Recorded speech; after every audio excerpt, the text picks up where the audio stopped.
आज के तमाम पैनलिस्ट को एनसीएन टीवी में खुशामदीद कहते हैं। नाजरीन, आज हमारा ये सारे का सारा टॉक शो एक सीरीज के तहत चल रहा है।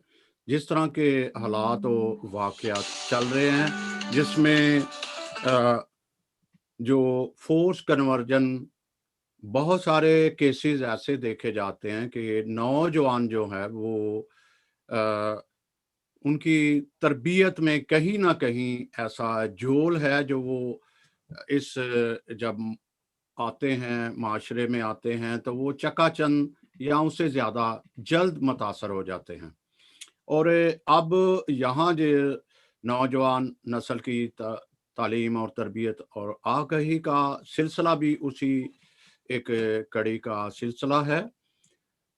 जो एजुकेशनिस्ट हैं, वो इस तरह से ये तमाम मामलात को लेते हैं कि ये एक ट्राई एंगल बनता है, जो कि घर से शुरू होता है। खानदान से बच्चे की तरबियत खानदान में होती है, और उसके बाद जो है वो इंस्टीट्यूट में जाता है, किसी भी अदारे में।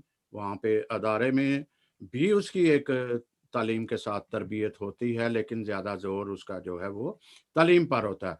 इसके साथ वो सोसाइटी में मूव करता है, जहाँ ये 3 जाके ट्रायंगल बनाते हैं, जो उसकी एक शख्सियत को डेवलप करते हैं। और अगर यहाँ पे इसके साथ-साथ मैं ये भी कहूँ कि कहते हैं कि बच्चे की 3 साल की उम्र ऐसी एक कोरा कागज़ है, जिसके पर आप जो भी लिख दोगे, वो ही वो सारी उम्र लौटाएगा।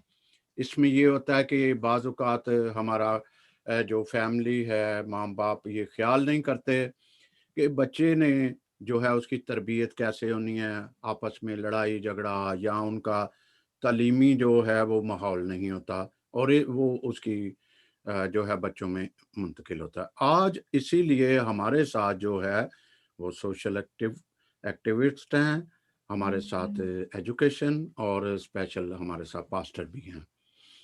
तो आज हम ये देखेंगे कि हम बच्चों की बेहतर तरबियत और तरबियत और उनको आगे ही कैसे दे सकते हैं।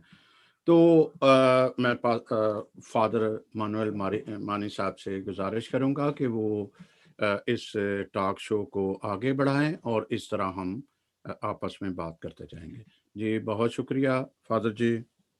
जी, बहुत शुक्रिया सैमसन जावेद साहब और नाज़रीन, जितने लोग हमें इस वक़्त सोशल मीडिया पे फ़ॉलो कर रहे हैं, आपको खुशामदीद कहते हैं न्यूकासल क्रिश्चियन नेटवर्क जो एनसीएन टीवी है उस पे। और जैसा सैमसन जावेद साहब बता रहे थे कि ये जो आज का टॉक शो है ये हमारे लिए बड़ा अहम है, क्योंकि आपने देखा होगा कि गुज़श्ता चंद महीनों से जो फ़ोर्स्ड कन्वर्शन के वाक़यात हैं उनमें बहुत हद तक इज़ाफ़ा हुआ। और इस पे हमने अपने इसी नेटवर्क पे बहुत सारे प्रोग्राम किए जिसमें मुख्तलिफ पैनलिस्ट हमारे साथ शामिल हुए और उन्होंने शिद्दत से इस बात को महसूस किया और अपनी राय दी कि बेशक हालात जो हैं जैसे भी हों, लेकिन हमें अपने घर में भी झाँकने की ज़रूरत है और देखने की ज़रूरत है कि किस तरह हम अपनी नौजवान नस्ल को उनकी तालीम और तरबियत कर सकते हैं और उनको मज़बूत बुनियादें फ़राहम करें, ताकि दुनिया की कोई भी ताकत, कोई भी लालच, कोई भी ऐसी चीज़ जो है उन्हें अपने मज़हब से मुनहरफ ना कर सके। उनका ईमान जो है उन्हें खुदावंद यीशु मसीह में पुख्ता रखे। हम सब जानते हैं कि मुकद्दस पौलुस ने कहा था कि कौन-सी चीज़ हमें मसीह की मोहब्बत से जुदा कर सकती है। तो पूरी एक वहाँ पे लिस्ट है और लिखा है कि वहाँ पे कोई भी चीज़ जो हमें मसीह की मोहब्बत से जुदा नहीं कर सकती। तो हमारे लिए बड़ा लम्हा फ़िक्रिया है कि जब हम देखते हैं कि बहुत सारे फ़ोर्स्ड कन्वर्शन के वाक़यात हैं, तो उसमें जो बच्चे हैं उनसे बाद में उनका बयान दिलवाया जाता है या वो देते हैं, पता नहीं कौन से हालात होते हैं। लेकिन इसके बावजूद हमें देखने की ज़रूरत है कि नौजवान आज कहाँ पे खड़े हैं। जो कलीसियाई हलके हैं, उसमें समाजी क़यादत है, मज़हबी क़यादत है, सियासी क़यादत है, हम कहाँ पे हैं?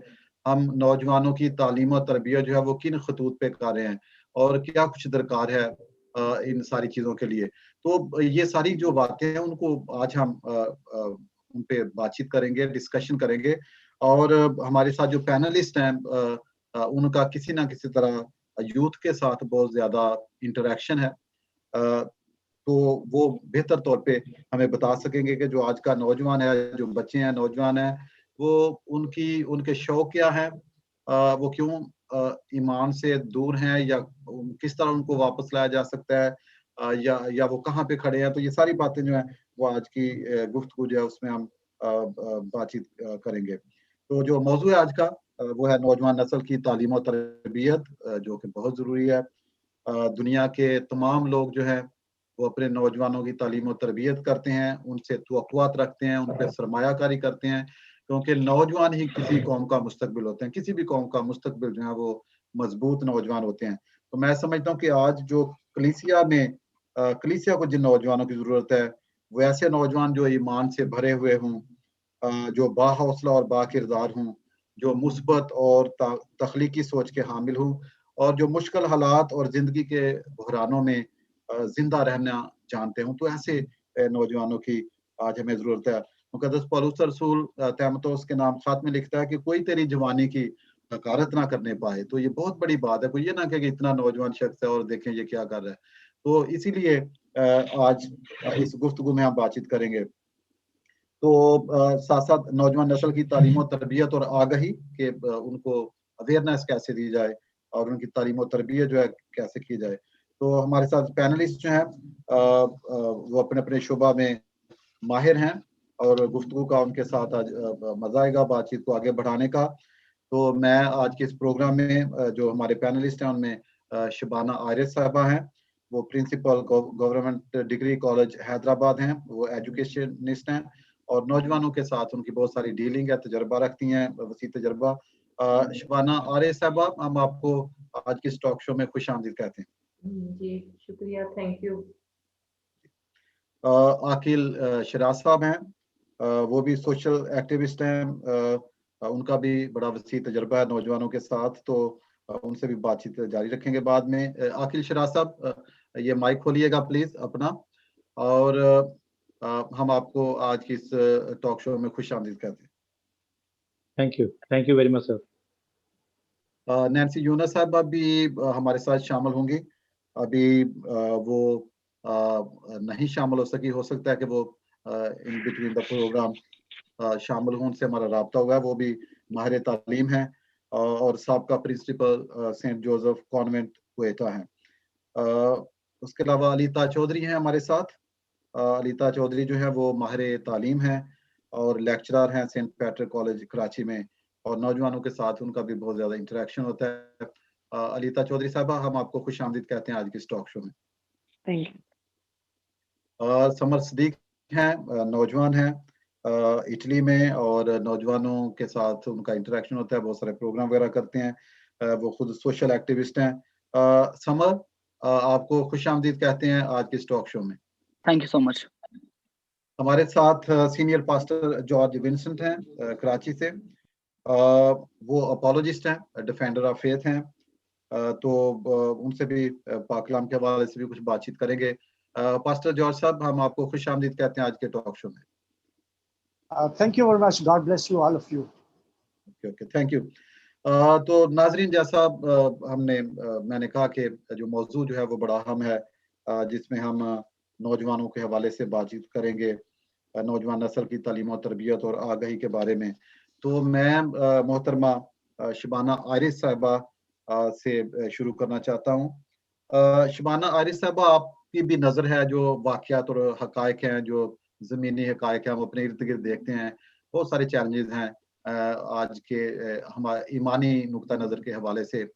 हम देखते हैं कि नौजवानों की तालीम और तरबियत स्कूल में, कॉलेज में निसाबी तालीम तो उन्हें मिलती है, तो जो मज़हबी तालीम और तरबियत है वो लगता है कि कहीं उसका फुकदान है, या तो नौजवान उससे मुनहरफ हैं, दूर होते जा रहे हैं, या हमारे साथ कोई ख़ास प्रोग्राम नहीं है नौजवानों के लिए जो कि उन्हें अट्रैक्ट कर सके। तो आप इस हवाले से क्या कहना चाहेंगे? Good evening all. मैं ये कहना चाहती हूँ कि तालीम और तरबियत, ये हमेशा से हमने ये लफ्ज़ जो है दोनों साथ सुने थे कि तालीम और तरबियत, और ये जो हमारे तालीमी इदारे हैं, उन्हीं का काम था कि तालीम भी दें और साथ-साथ बच्चों की तरबियत भी करें, फॉर्मेशन भी हो उनकी। लेकिन तालीम तो हम देखते हैं कि जो इदारे हैं, तालीमी इदारे, स्कूल, कॉलेज, यूनिवर्सिटीज़ किसी हद तक दे रहे हैं। ये भी अब मैं तालीम के भी उसमें कहूँगी कि जिस तरह से होनी चाहिए, इस तरह से तालीम भी नहीं दी जा रही है, ख़ासकर जो हमारे सरकारी इदारे हैं। और लेकिन तरबियत तो नज़र ही नहीं आती है हमें कहीं भी। मैं क्योंकि एक सरकारी कॉलेज की प्रिंसिपल हूँ, तो मैं उसी हवाले से ज़्यादा क्योंकि मैं जनरल बात करूँगी, सिर्फ़ अपने मसीही नौजवानों की नहीं, एक जनरल मैं बात करूँगी कि हमें तरबियत आती है उनकी। उसमें जो है बहुत सारे अवामिल का हाथ है कि जो हमारे बच्चों की तरबियत नहीं हो रही। उसमें जो है स्टेक होल्डर्स हमारे अपने जो है टीचर्स आ जाते हैं, उसके बाद वालिदैन, सोसाइटी और ये सब जो हैं उसको किसी न किसी हद तक ज़िम्मेदार हैं, बच्चों की तरबियत को के ना होने की जो कि पीछे रह गई है। तो हम देखते हैं कि बच्चे जब आते हैं अपने स्कूल, कॉलेज वगैरह में आते हैं, तो ज़्यादातर जो है वो अपनी जो भी उनकी तरबियत हुई है, वो अपने घर से उनको उनको मिलती है। और जो है स्कूल का या कॉलेज का या तालीमी इदारे का कोई इतना बड़ा रोल नहीं है। तो इस ऐसे माहौल में जो है माँ-बाप पे और घर पे जो है बहुत ज़्यादा ज़िम्मेदारी आ जाती है। हम कि वो अपने बच्चों की तरबियत जो है जहाँ करते हैं हम देखते हैं कि वहीं ज़्यादातर घर पे क्योंकि टाइम बच्चे गुज़ारते हैं, तो जो कुछ वो घर में करेंगे, घर में सीखेंगे, वही अपने साथ जो है वो लेके उनकी नज़र आती है तरबियत। जब वो अपने तालीमी इदारे में जाते हैं तो उनकी तरबियत वहाँ नज़र आती है, कि वो किस घर से, किस माहौल से आए हैं। और एक जो पहले माहौल था, काफ़ी साल पहले जो हमने सुना था, ख़ासकर जो हम अगर पढ़े हैं मिशनरी इदारों में, तो वहाँ हमें नज़र आती थी तरबियत भी।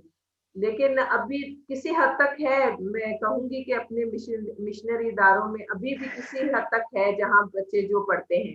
लेकिन जो है अपने सरकारी और दूसरे नीम सरकारी इदारे ख़ासकर वहाँ पे हमें बिल्कुल जो है इनके इसका फुकदान नज़र आता है बच्चों की तरबियत का। और एक कहा जाता है जो नफ्सियातदान कहते हैं कि बच्चे की शख्सियत बन जाती है 3-4 साल तक जो उसको आदतें पड़ जाती हैं, जो शख्सियत उसकी बन जाती है, वो उसके साथ लाइफ टाइम रहती है। तो बच्चे की जो 3-4 साल वो कहाँ गुज़ारता है? घर में गुज़ारता है। उसके बाद ही वो किसी तालीमी इदारे में या सोसाइटी में जाता है और दूसरों से बाहर से लोगों से उसका इंटरैक्शन होता है। तो जब हम माँ-बाप का ये बहुत बड़ी भारी ज़िम्मेदारी है माँ-बाप के और घर के जो भी अफ़राद हैं उनके काँधों पे कि वो बच्चों की अच्छी तरबियत करें और उससे आपको फ़र्क नज़र आएगा। जब बच्चे हम देखते हैं अपने तालीमी इदारे में जो हमारे पास बच्चे आते हैं, तो हमें उनकी पीछे से जो तरबियत हुई है, घर से जो तरबियत हुई है, उसमें जो है साफ नज़र आती है और फ़र्क नज़र आता है बच्चों की कि किसकी कैसी तरबियत हुई है। तो ये सबसे पहले तो समझे घर की और माँ-बाप की ज़िम्मेदारी। उसके बाद जब वो आ जाते हैं अपने तालीमी इदारों में, स्कूल में आता है एक छोटा-सा बच्चा 3 साल का, आजकल तो 2.5 साल के बच्चे जो हैं स्कूल जाने शुरू हो जाते हैं। तो फिर जो है टीचर का जो है वो रोल शुरू हो जाता है, कि वो बच्चों की जो है वो तरबियत करे। तो हम आजकल जो ये किसी हद तक टीचर्स ने भी जो है ये ज़िम्मेदारी नहीं लेते। लेकिन जो है अच्छे इदारे हम देखते हैं जो तालीमी इदारे हैं, वहाँ पर टीचर्स अपनी ये जो है ज़िम्मेदारी पूरी कर रहे हैं और बच्चों को तरबियत देने की किसी हद तक कोशिश करते हैं। और उससे जो है बच्चों की तालीम के साथ-साथ तरबियत का भी आगाज़ होता है और उसका जो स्कूल घर से सिलसिला शुरू हुआ है, वो स्कूल में भी जारी रहता है, उनकी तरबियत का सिलसिला जारी रहता है। इसके बाद हम जो है जब हम मज़हबी उसकी तालीम की बात करते हैं, तो हमारे जो घर तो डेफिनेटली है ही है कि हर कोई बच्चा जो है एक किसी न किसी घर में जिसमें भी पैदा होता है अपना एक मजहब लेके पैदा होता है, और वो जो है वो अपनी मर्जी से वो मजहब नहीं अपनाता है जो भी, और घर से ही उसकी जो है मजहबी तालीम भी उसकी शुरू होती है।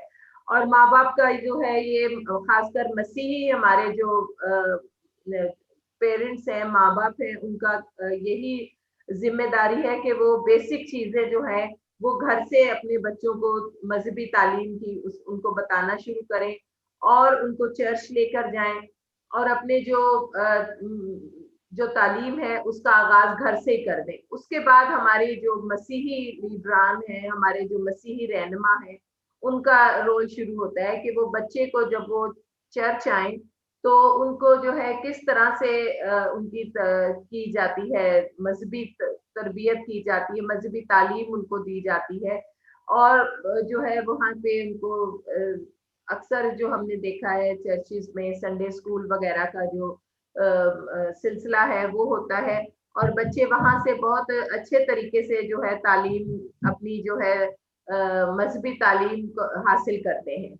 और इसी तरह से अगर इन इन तरीकों से बच्चों की तालीम और तरबियत जारी रहती है तो कोई इसमें डर की बात नहीं है, हमें कोई उसमें शुबा नहीं है कि आगे जाके उनकी, क्योंकि यही इसको हम बुनियाद कहेंगे कि ये मजबूत उनकी अगर बुनियाद पड़ गई है तो वो आगे जाकर जो है भटकेंगे नहीं और आगे जाके जो है वो गुमराह नहीं होंगे।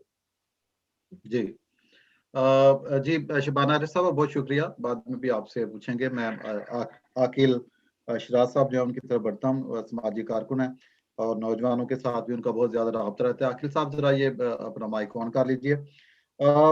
अभी आपने गुफ्तगू सुनी शबाना आरिफ साहबा की, उन्होंने कहा कि जो बच्चा जो है बड़ी छोटी उम्र में उसकी तरबियत का अमल जो है वो शुरू हो जाता है और फिर जैसे जैसे आगे बढ़ता है सोसाइटी की तरफ बढ़ता है तो बहुत सारे चैलेंजेस होते हैं।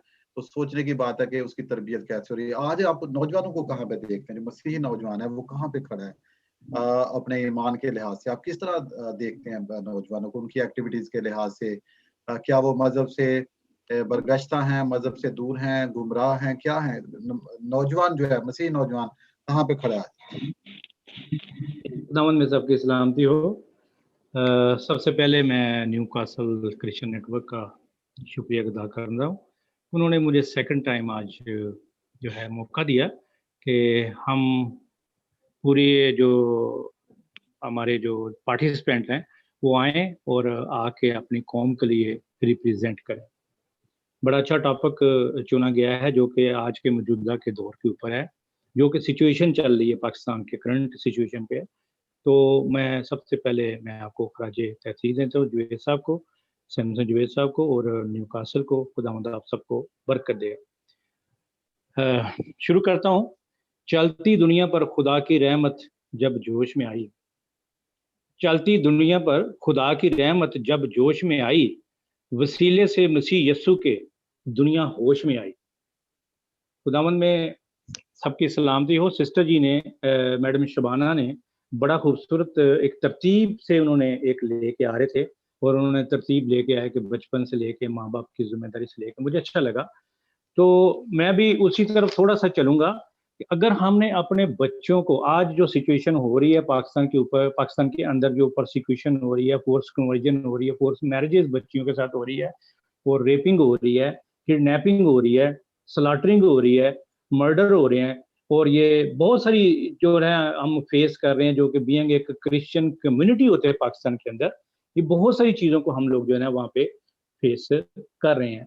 उसके हवाले से अगर हम अपने बच्चों को अवेयरनेस देने के लिए आज प्रोग्राम रखा है, तो अवेयरनेस के लिए हमारा जो एक मोटो, हमारा एक जो टारगेट है, वो हमें एक कौम बनाना है। बच्चों को हमें कौम कैसे, एक मसीही कौम कैसे बनाएंगे, तो उसके लिए हमें जो चीज़ें तरतीब से, जैसे सिस्टर जी ने भी बताया है, तो मैं भी थोड़ा सा उधर से लिंक करता हुआ आऊँगा कि हमें वाकई आज हमें इसकी ज़रूरत है, फिर जाके हम लोग कौम बनाएंगे। अदरवाइज भले उसमें टाइम पीरियड का कोई लिमिट नहीं, ये नहीं कि 1-2 महीने के 2 महीने के अंदर हम लोग अपनी कौम को कौम बना देंगे, नहीं, सालों गुजर जाते हैं, ठीक है, कौम बनाने के अंदर। तो हमें अपने बच्चों को सबसे पहले माँ बाप की जिम्मेदारी है। माँ बाप की सबसे बड़ी जिम्मेदारी पेरेंट्स की होती है, जिन्होंने बच्चों को घर से ट्रीट करना होता है और जाके उनको पहचान, जैसे सिस्टर जी ने बोला कि पहचान हो कि ये फलां खानदान या अच्छे खानदान का बच्चा है, ये चीज। तो हमें अपने बच्चों को एक अपनी इन्वायरमेंट देनी है, जो सबसे पहले दोस्ती करनी है बच्चों से, बेटियां हों या बेटे हों, उनको अपने दोस्त घर के अंदर बनाएं। अगर बच्चे छोटे हों बड़े हों, उनको अपने दोस्तों की तरह ट्रीट करें, दोस्त बने। एनवायरमेंट घर की बड़ी पीसफुल होनी चाहिए, अमन होनी चाहिए, खुश आइन होनी चाहिए घर की जो एनवायरमेंट है हमारी। उसके अंदर अगर कोई मियाँ बीवी के अंदर कोई लड़ाई झगड़ा होता भी है, तो हमें बच्चों के सामने लड़ाई झगड़ा नहीं करना। एक बच्चों को सेपरेट करें, या आपने जो भी आपने करना है बच्चों के सामने किसी को, ये सारी इन्वायरमेंट आपने बस पीसफुल इन्वायरमेंट घर की हमने करनी है, बच्चों को एक नमूना देना है। फिर बच्चों को सबसे बड़ी हमारी जिम्मेदारी है, हमें घर के अंदर एक मजबा लगाना है दुआ के लिए। हमने जो यूसुफ यूहन्ना नहीं बनाया, या पिछले दिनों में एक एमएनए हमारी जो है क्रिश्चियन सी, वो मुसलमान होगी, हमने वो लोग नहीं करना, इतने पढ़ लिख के भी भाग जाए, ये नहीं हमने करना।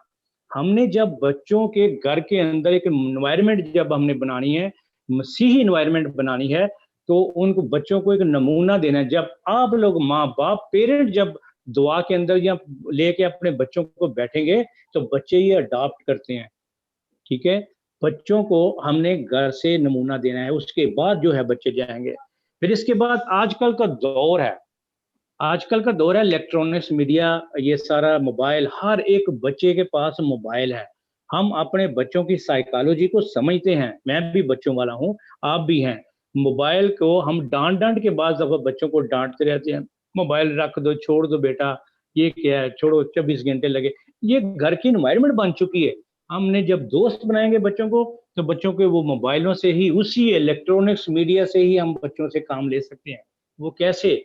बच्चों को असाइनमेंट दे दें, पढ़े लिखे बच्चों को असाइनमेंट दे दें, उनको बोलें बेटा हमें असाइनमेंट ये है कि तुम्हारा हम आप बच्चों को बताएं कि मैं कल या परसों या नेक्स्ट वीक आपसे सबसे ये पूछूंगा कि पाकिस्तान के अंदर हमारे कुर्बानियां क्या थी, हमारे बुजुर्गों की, पाकिस्तान कैसे वजूद में आया, पाकिस्तान के अंदर कितने किडनैपिंग हुई है हमारी बच्चियों की, एक साल के अंदर पिछले साल का डाटा निकालिए, इस महीने का डाटा निकालिए, कितनी किडनैप हुए, कितने ये मर्डर हुए, स्लॉटरिंग हुई, कितनी ब्लास्फेमी हुई।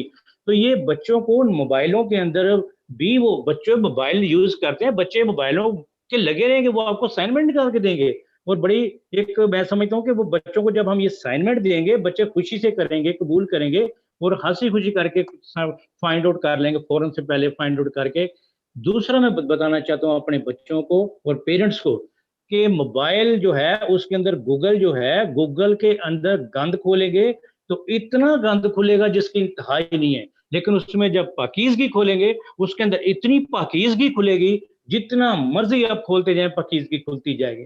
तो हमें बच्चों को हर तरह से ट्रीट करना है और दोस्त बना के हम ये काम करेंगे। उनको काउंसलर बनाएं, उनको असाइनमेंट दें, मोहल्लों के दें, पुअर एरिया के दें, गांव के दें। बच्चों को जब आप काउंसलर बना देंगे, उनको बच्चों को ट्रीट कर देंगे, बना देंगे, उनको ट्रेंड कर देंगे कि हमें बच्चों को जाके क्या करना है। जाके ये हर बात हम पादरियों पर ना डाल दें कि पास्टर साहब की जिम्मेदारी है। सबसे बड़ी जिम्मेदारी मानी साहब, सबसे बड़ी मानवीय भाई जिम्मेदारी हमारी पेरेंट्स की है। घर से हमने बच्चों को तैयार करना है। जब वो बच्चे बाहर निकलेंगे तो हमारी पहचान होगी। फिर वो बच्चे जब खुदा का कलाम साथ ले रहे होंगे, बिब्लिकल स्टडी ले रहे होंगे, किसी मर्द खुदा या खुदा का खादम उनके साथ जुड़ा होगा, उस घर में उसका आना जाना होगा, तो फिर जो है ये हमारी कौम बनेगी। आज इसराइल की मिसाल देता हूँ। इसराइल एक करोड़ 20 लाख है सिर्फ दुनिया के अंदर, 1 करोड़, और वे पूरी दुनिया को खुदा की कौम है, इसलिए कि वो खुदा के पसंदीदा कौम बनी और खुदा ने उनको पसंद किया, उनको बरकत दी हुई है। आज हम भी बरकत ले सकते हैं, भले साल लग जाए, लेकिन हम अपने बच्चों को जब आप घर से बिब्लिकल तालीम देंगे, कलाम का, खुदा का खौफ उनको सिखाएंगे, चैरिटी करना सिखाएंगे, वेलफेयर करना सिखाएंगे बच्चों को, तो फिर वो बच्चे जो है कभी हमारे इधर उधर कभी नहीं होंगे।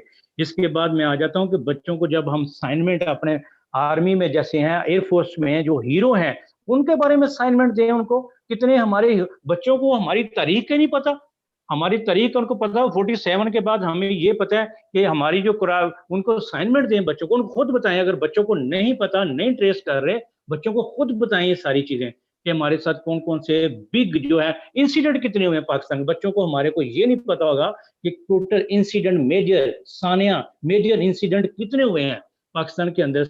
शांति नगर है, गुजरा है, बदामी बाग है, चर्च ब्लास्ट है पेशावर में, ये यमुनाबाद के केसेस हैं, इस तरह बहुत केसेस हैं। बच्चों को सर मोबाइलों के डिजिटल तरीके से हम भी यूज करें उनको। हाँ, जिनके पास ये फैसिलिटी नहीं है, गांव में चले जाता हूँ मैं, जिनके पास ये फैसिलिटी नहीं है, तो हम जो बच्चे ट्रेंड कर रहे हैं इनको असाइनमेंट देते हैं, पादरी को, एल्डर्स को, उनके जो भी हमारे काउंसलर हैं, कम्युनिटी हेल्थ वर्कर हैं, फिर कम्युनिटी लीडर्स हैं, तैयार करें उनको। तो ये हमारा एक मुआशरा बनेगा, हमारी एक कौम बनेगी। मैं चाहता हूँ कि हमारे टाइम लग जाए लेकिन ये स्लो स्टडी हो, लेकिन एक मुआशरा, एक कौम बनाए बच्चों को। जब कौम बनेंगे, बच्चे कौम बनेंगे, तो फिर ये देखिएगा ना यूसुफ ये होना बनेगा, ना बेटी हमारी ना जेबा कपड़े पहनेगी पाकिस्तान के अंदर, ना बेटी कोई हमारी इस तरह ट्रैप होगी किसी मुसलमान से कि बेटा ये आप तो बड़ी खूबसूरत लग रही हैं, आपकी तो आंखें ही बड़ी खूबसूरत हैं, आपसे पे क्रिश्चियन लग ही नहीं रही। तो ये सारी बातें जो है, ये बच्चे हमारे ट्रैप नहीं होंगे फिर किसी से। ये बहुत सारी बातें हैं इस तरह। ये मेरे पास 25 पॉइंट मैंने लिखे हुए हैं इसके ऊपर, लेकिन मैं ज्यादा से ज्यादा नहीं बोलूंगा, क्योंकि ज्यादा बोलूंगा दूसरों को भी मैंने टाइम देना है। आकिल ऑलरेडी टाइम ज्यादा हो चुका है, तो इसके जी। बाद नेक्स्ट में आप रखो इनको। जी जी जी जी जी जी जी नहीं नहीं, मैं फिर इसके बाद अगर मुझे 1 मिनट देंगे, 2 मिनट, तो मैं दो बातें सिर्फ और बोलूंगा। एक तो हमारी कौम जो बच्चों को, हमारे पेरेंट्स की जिम्मेदारी है कि अगर हम मुसलमानों से दोस्तियां बढ़ाते हैं, फख्र महसूस करते हैं, तो उनको खुदारा मैं हाथ जोड़ता पूरी कौम से, उनको घरों के अंदर मत घुसाएं उनको। एक बात करना चाहता हूँ। दूसरा, जो बेटियां, हमारी जवान बेटियां, जो खासकर बेटियों के लिए बोल रहा हूँ, बेटों को भी बोल रहा हूँ, उनके भी है, लेकिन जो बाहर के काम कर रही हैं, जॉब्स कर रही हैं बाहर, उनके लिए स्पेशल बोलूंगा। अगर वो घर पे कोई मोबाइल लेके आ रही है, कोई पैसा लेके आ रही है, कोई फ्रिज लेके आ रही है, तो उसकी सैलरी के मुताबिक वो नहीं है, तो आप उसको चेक एंड बैलेंस रखें बच्चों का, उसको पूछें ये कहाँ से आया, कैसे आया, क्यों आया। ये बहुत सारी चीजें हैं जो कि हम गलत कर रहे हैं। सबसे बड़ी बात है कि बच्चों को घर पे ट्रेंड करें, बच्चों को माँ पेरेंट्स की ज्यादा मैं जिम्मेदारी लेके आता हूँ। चर्चेस की तो बाद में, स्कूल कॉलेजेस बाद में, सेकंड नंबर पे स्कूल कॉलेज, थर्ड नंबर पे चर्चेस कर लो, लेकिन ये सब बाद में आते हैं, लेकिन पेरेंट्स की बहुत सारी जिम्मेदारी देता हूँ। खुदावन में सबकी सलामती हो। जी गॉड ब्लेस यू। जी आकिल साहब, बहुत शुक्रिया, क्योंकि मैं समझता हूँ कि जो आपने बातें की, बड़ी प्रैक्टिकल बातें की, छोटी छोटी बातें, जिसमें कि किस तरह हम ख्याल रख सकते हैं घर में, और किस तरह बच्चों की तालीम और तरबियत हो। आपने कहा कि मसबा होना चाहिए जहाँ पे वो दुआ आप वो करें, आप बच्चों को सिखाया जाए कि दुआ जो है वो कितनी अहमियत रखती है उन सब के लिए। तो बाकी मैं समझता हूँ कि बहुत खूबसूरत बातें, और ये जो वीडियोज हमारी हैं ये फेसबुक पे भी मौजूद रहती हैं, उसके बाद यूट्यूब भी है, और मैं समझता हूँ कि जो डायरेक्टली नहीं देख सकते वो बाद में भी इन बातों को देख सकते हैं और सुन सकते हैं। अलीता चौधरी साहब, आपने देखा कि आकिल साहब जो है वो किस तरह बड़े जोश के साथ उन्होंने नकात जो है उठाए हैं कि किस तरह हमने कोई इस तरह की मिसालें कायम नहीं करनी कि कोई और यूसुफ जो है ना बने, अपने ईमान को छोड़ दे, जिंदा यसु को छोड़ दे। आप देखें, जब भी हम बहुत सारे हमारे मुस्लिम दोस्त हैं, वो जब कोई बात होती है तो वो कहते हैं कि जब कोई इस तरह के वक्त तो हमें तकलीफ होती है। तो मैं समझता हूँ कि जब हमारा भी या कोई भाई या बहन वो उनको मजबूर किया जाता है किसी भी तरह मजहब छोड़ने से, तो हमें बहुत तकलीफ होती है, क्योंकि हम यीशु को प्यार करते हैं, हम यीशु के मानने वाले हैं। तो क्योंकि आपका नौजवानों के साथ बहुत ज्यादा इंटरेक्शन है, आप लेक्चरर हैं सेंट पैट्रिक कॉलेज कराची में, तो आप क्या देखती हैं कि देखा गया कि जो अट्रैक्शन है जो वर्ल्ड में, दुनिया में, वो बहुत ज्यादा है नौजवानों के लिए। तो मैं समझता हूँ कि उससे कहीं ज्यादा अट्रैक्शन हमने पैदा करनी है। या तो चर्च पैदा करे, कुछ प्रोग्राम ऐसे लेके आए क्रिएटिव तरीके से जो नौजवान उसकी तरफ बढ़े, या फिर घर में कोई ऐसा माहौल हो, जिस तरह आकिल साहब भी कह रहे थे कि आप घर में माहौल पैदा करें। तो ये एक बड़ी प्रैक्टिकल जिम्मेदारी, आप किस तरह देखते हैं इन चीजों को? अलीता बहन, मैं एक इजाफा करूंगा, क्योंकि आप जी, एक बच्चों की प्यारे प्यारे बच्चों की माँ भी हो, और आपका कॉलेज लेवल थोड़ा हाई है, तो ये एक काफी मूवमेंट चल रही थी कि जो बच्चों का बैग है, इतना भारी बैग है कि उठाना मुश्किल होता है, कितना उसके साथ किताबें, अज़ाफ़ी किताबें हैं। फिर माँ-बाप को जो है उनको खुद होमवर्क कराने में कितना टाइम लग जाता है, चूँकि बच्चा एक घर में वक़्त ज़्यादा गुज़ारता है और वो वक़्त जो है माँ-बाप तो उनको काम कराने में, होमवर्क कराने में इतना गुज़ार देते हैं। क्या हमारा तालीमी निज़ाम की भी आप ज़रूर बात करें कि इस तरह के एक्स्ट्रा बुक इतना भारी, ये गवर्नमेंट ने भी बड़े लेवल पे उठाया था, साथ इसको भी ज़रूर अटैच करें। जी, thank you. Good evening everybody. सबको इतनी मैंने अच्छी बातें सुनी, शबाना साहिबा की भी और आकिल साहब की भी। बहुत अच्छी बातें की उन्होंने। और शबाना साहिबा की बात मैं थोड़ा सा उसको लेके चलूंगी। देखिए, लाइफ मैंने पहले भी जब आपने मुझे बुलाया था तो मैंने एक बात कही थी, that is a learning process. Learning is a life long process. जब बच्चा पैदा होता है समझ लो उसकी लर्निंग स्टार्ट हो जाती है। तो we teach them in certain ways. फिर वही मरहला, घर पे ज्यादा तालीम दी जाती है, पेरेंट्स ऑलवेज गाइड देम। फिर आ जाता है मामला संडे स्कूल और दूसरी जगह पर। When the child is been put to a practical shape line के, जब आप आते हैं संडे स्कूल में, मैंने एक चीज नोट की है, हम लोग बताते हैं बेटा ये करें, वो करें, ऐसा करें। We have to clear the concept of the child. हमें चाहिए बच्चों के कॉन्सेप्ट को क्लियर करें। हम कहते हैं बेटा ये बुरी बात है, इसको नहीं मारो, चोरी करना बुरी बात है। मतलब वी से हम बोल देते हैं, हम बच्चों को डिस्क्राइब नहीं करते कि बेटा अगर ये बुरी बात है तो क्यों बुरी बात है, उसको क्या नुकसान पहुंचेगा। तो ये थोड़ा सा मैं कहूंगी कि संडे स्कूल्स में कॉन्सेप्ट भी क्लियर करने चाहिए। छोटे छोटे बच्चों को खड़ा कर देते हैं, वो जो खुद ही 8वीं 7वीं में होते हैं, वो संडे स्कूल टीचर्स बने होते हैं। तो at least Sunday school teachers should be experienced enough to tell them what is good and bad। अपने एक्सपीरियंस से बंदा पढ़ाता है, तो एक्सपीरियंस टीचर होना चाहिए संडे स्कूल में। एक ये बात। सेकंड, मुझे इनकी बात बहुत अच्छी लगी आकिल साहब की।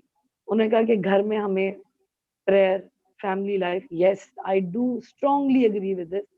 हमें अपने घर में मेमोरीज बनानी चाहिए। How we create memories too when we share time with a student. जब हम बच्चों के साथ टाइम शेयर करते हैं तो हम मेमोरीज बनाते हैं। ये मैंने पहले भी कहा था एक दफा, और ये मैं फिर कहूंगी, बिकॉज अब जो मुझे लैग लगता है ना जनरेशन में और हम में, we have already generation gap तो है हमारे पास, मगर जो हम टाइम नहीं देते बच्चों को, it's mean we are more lacking, we are going down. We should give time. अभी आकर साहब ने इतनी अच्छी बात की कि why don't we divert them to the positive creating. हम क्रिएटिविटी पैदा करें। Mobile of course everybody use it, why don't we divert them to something positive. Yes, ये पॉजिटिविटी कैसे आएगी? काउंसलिंग से। जब तक बच्चे को आप काउंसल नहीं करेंगे, पॉजिटिविटी ऐसे नहीं आती बच्चों में। See they have an option. Mobile में उन्होंने खुद बोला और हम सब जानते हैं, अच्छी चीजें भी बहुत है, बुरी चीजें भी बहुत है। Human nature it attracts more towards negative thing. मगर ये हमने बच्चों को एक सोच दे देनी है, बेटा ये गलत है, ये हमने नहीं करना।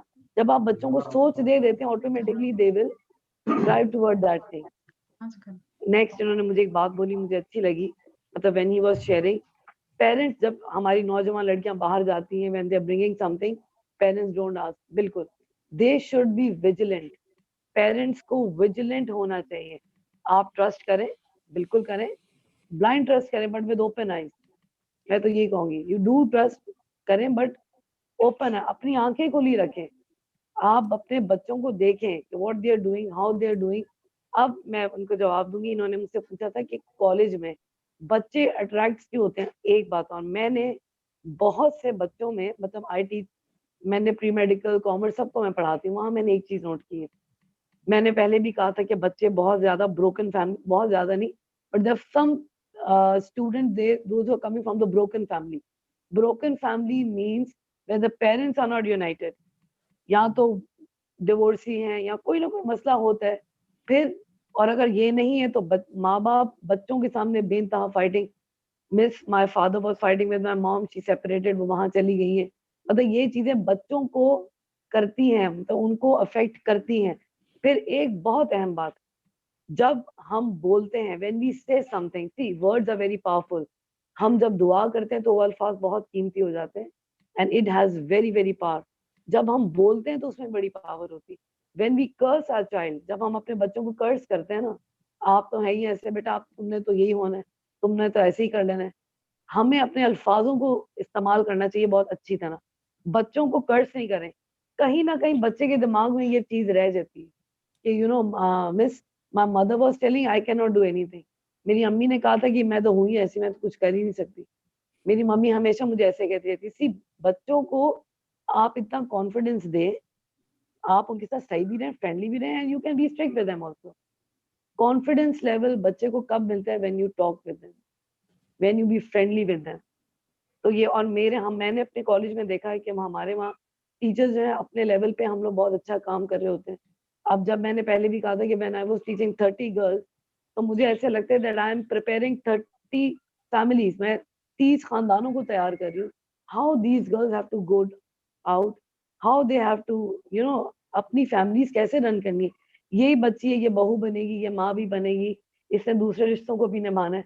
हम जब इन बच्चियों को ट्रेंड करते हैं, when we are training them, तो we keep all these things in our mind कि हमने बच्चों, और ये सब होता है एजुकेशन से। मैंने बहुत सी ऐसी फैमिली देखी है जहाँ पर बच्चों के ब्रोकन फैमिली तो होती, बाद में पता चलता है कि even the mother is involve with somebody else. तो माँ-बाप को भी बहुत स्ट्रॉन्ग होना पड़ता है। ये नहीं कि लाइक मदर और father is having affair with somebody and they are telling to the children कि बेटा ऐसे नहीं करो। नो, दे कॉपी यू, वो आपको कॉपी करते हैं। पेरेंट्स को बच्चे कॉपी करते हैं। Whatever you are doing, they imitate you.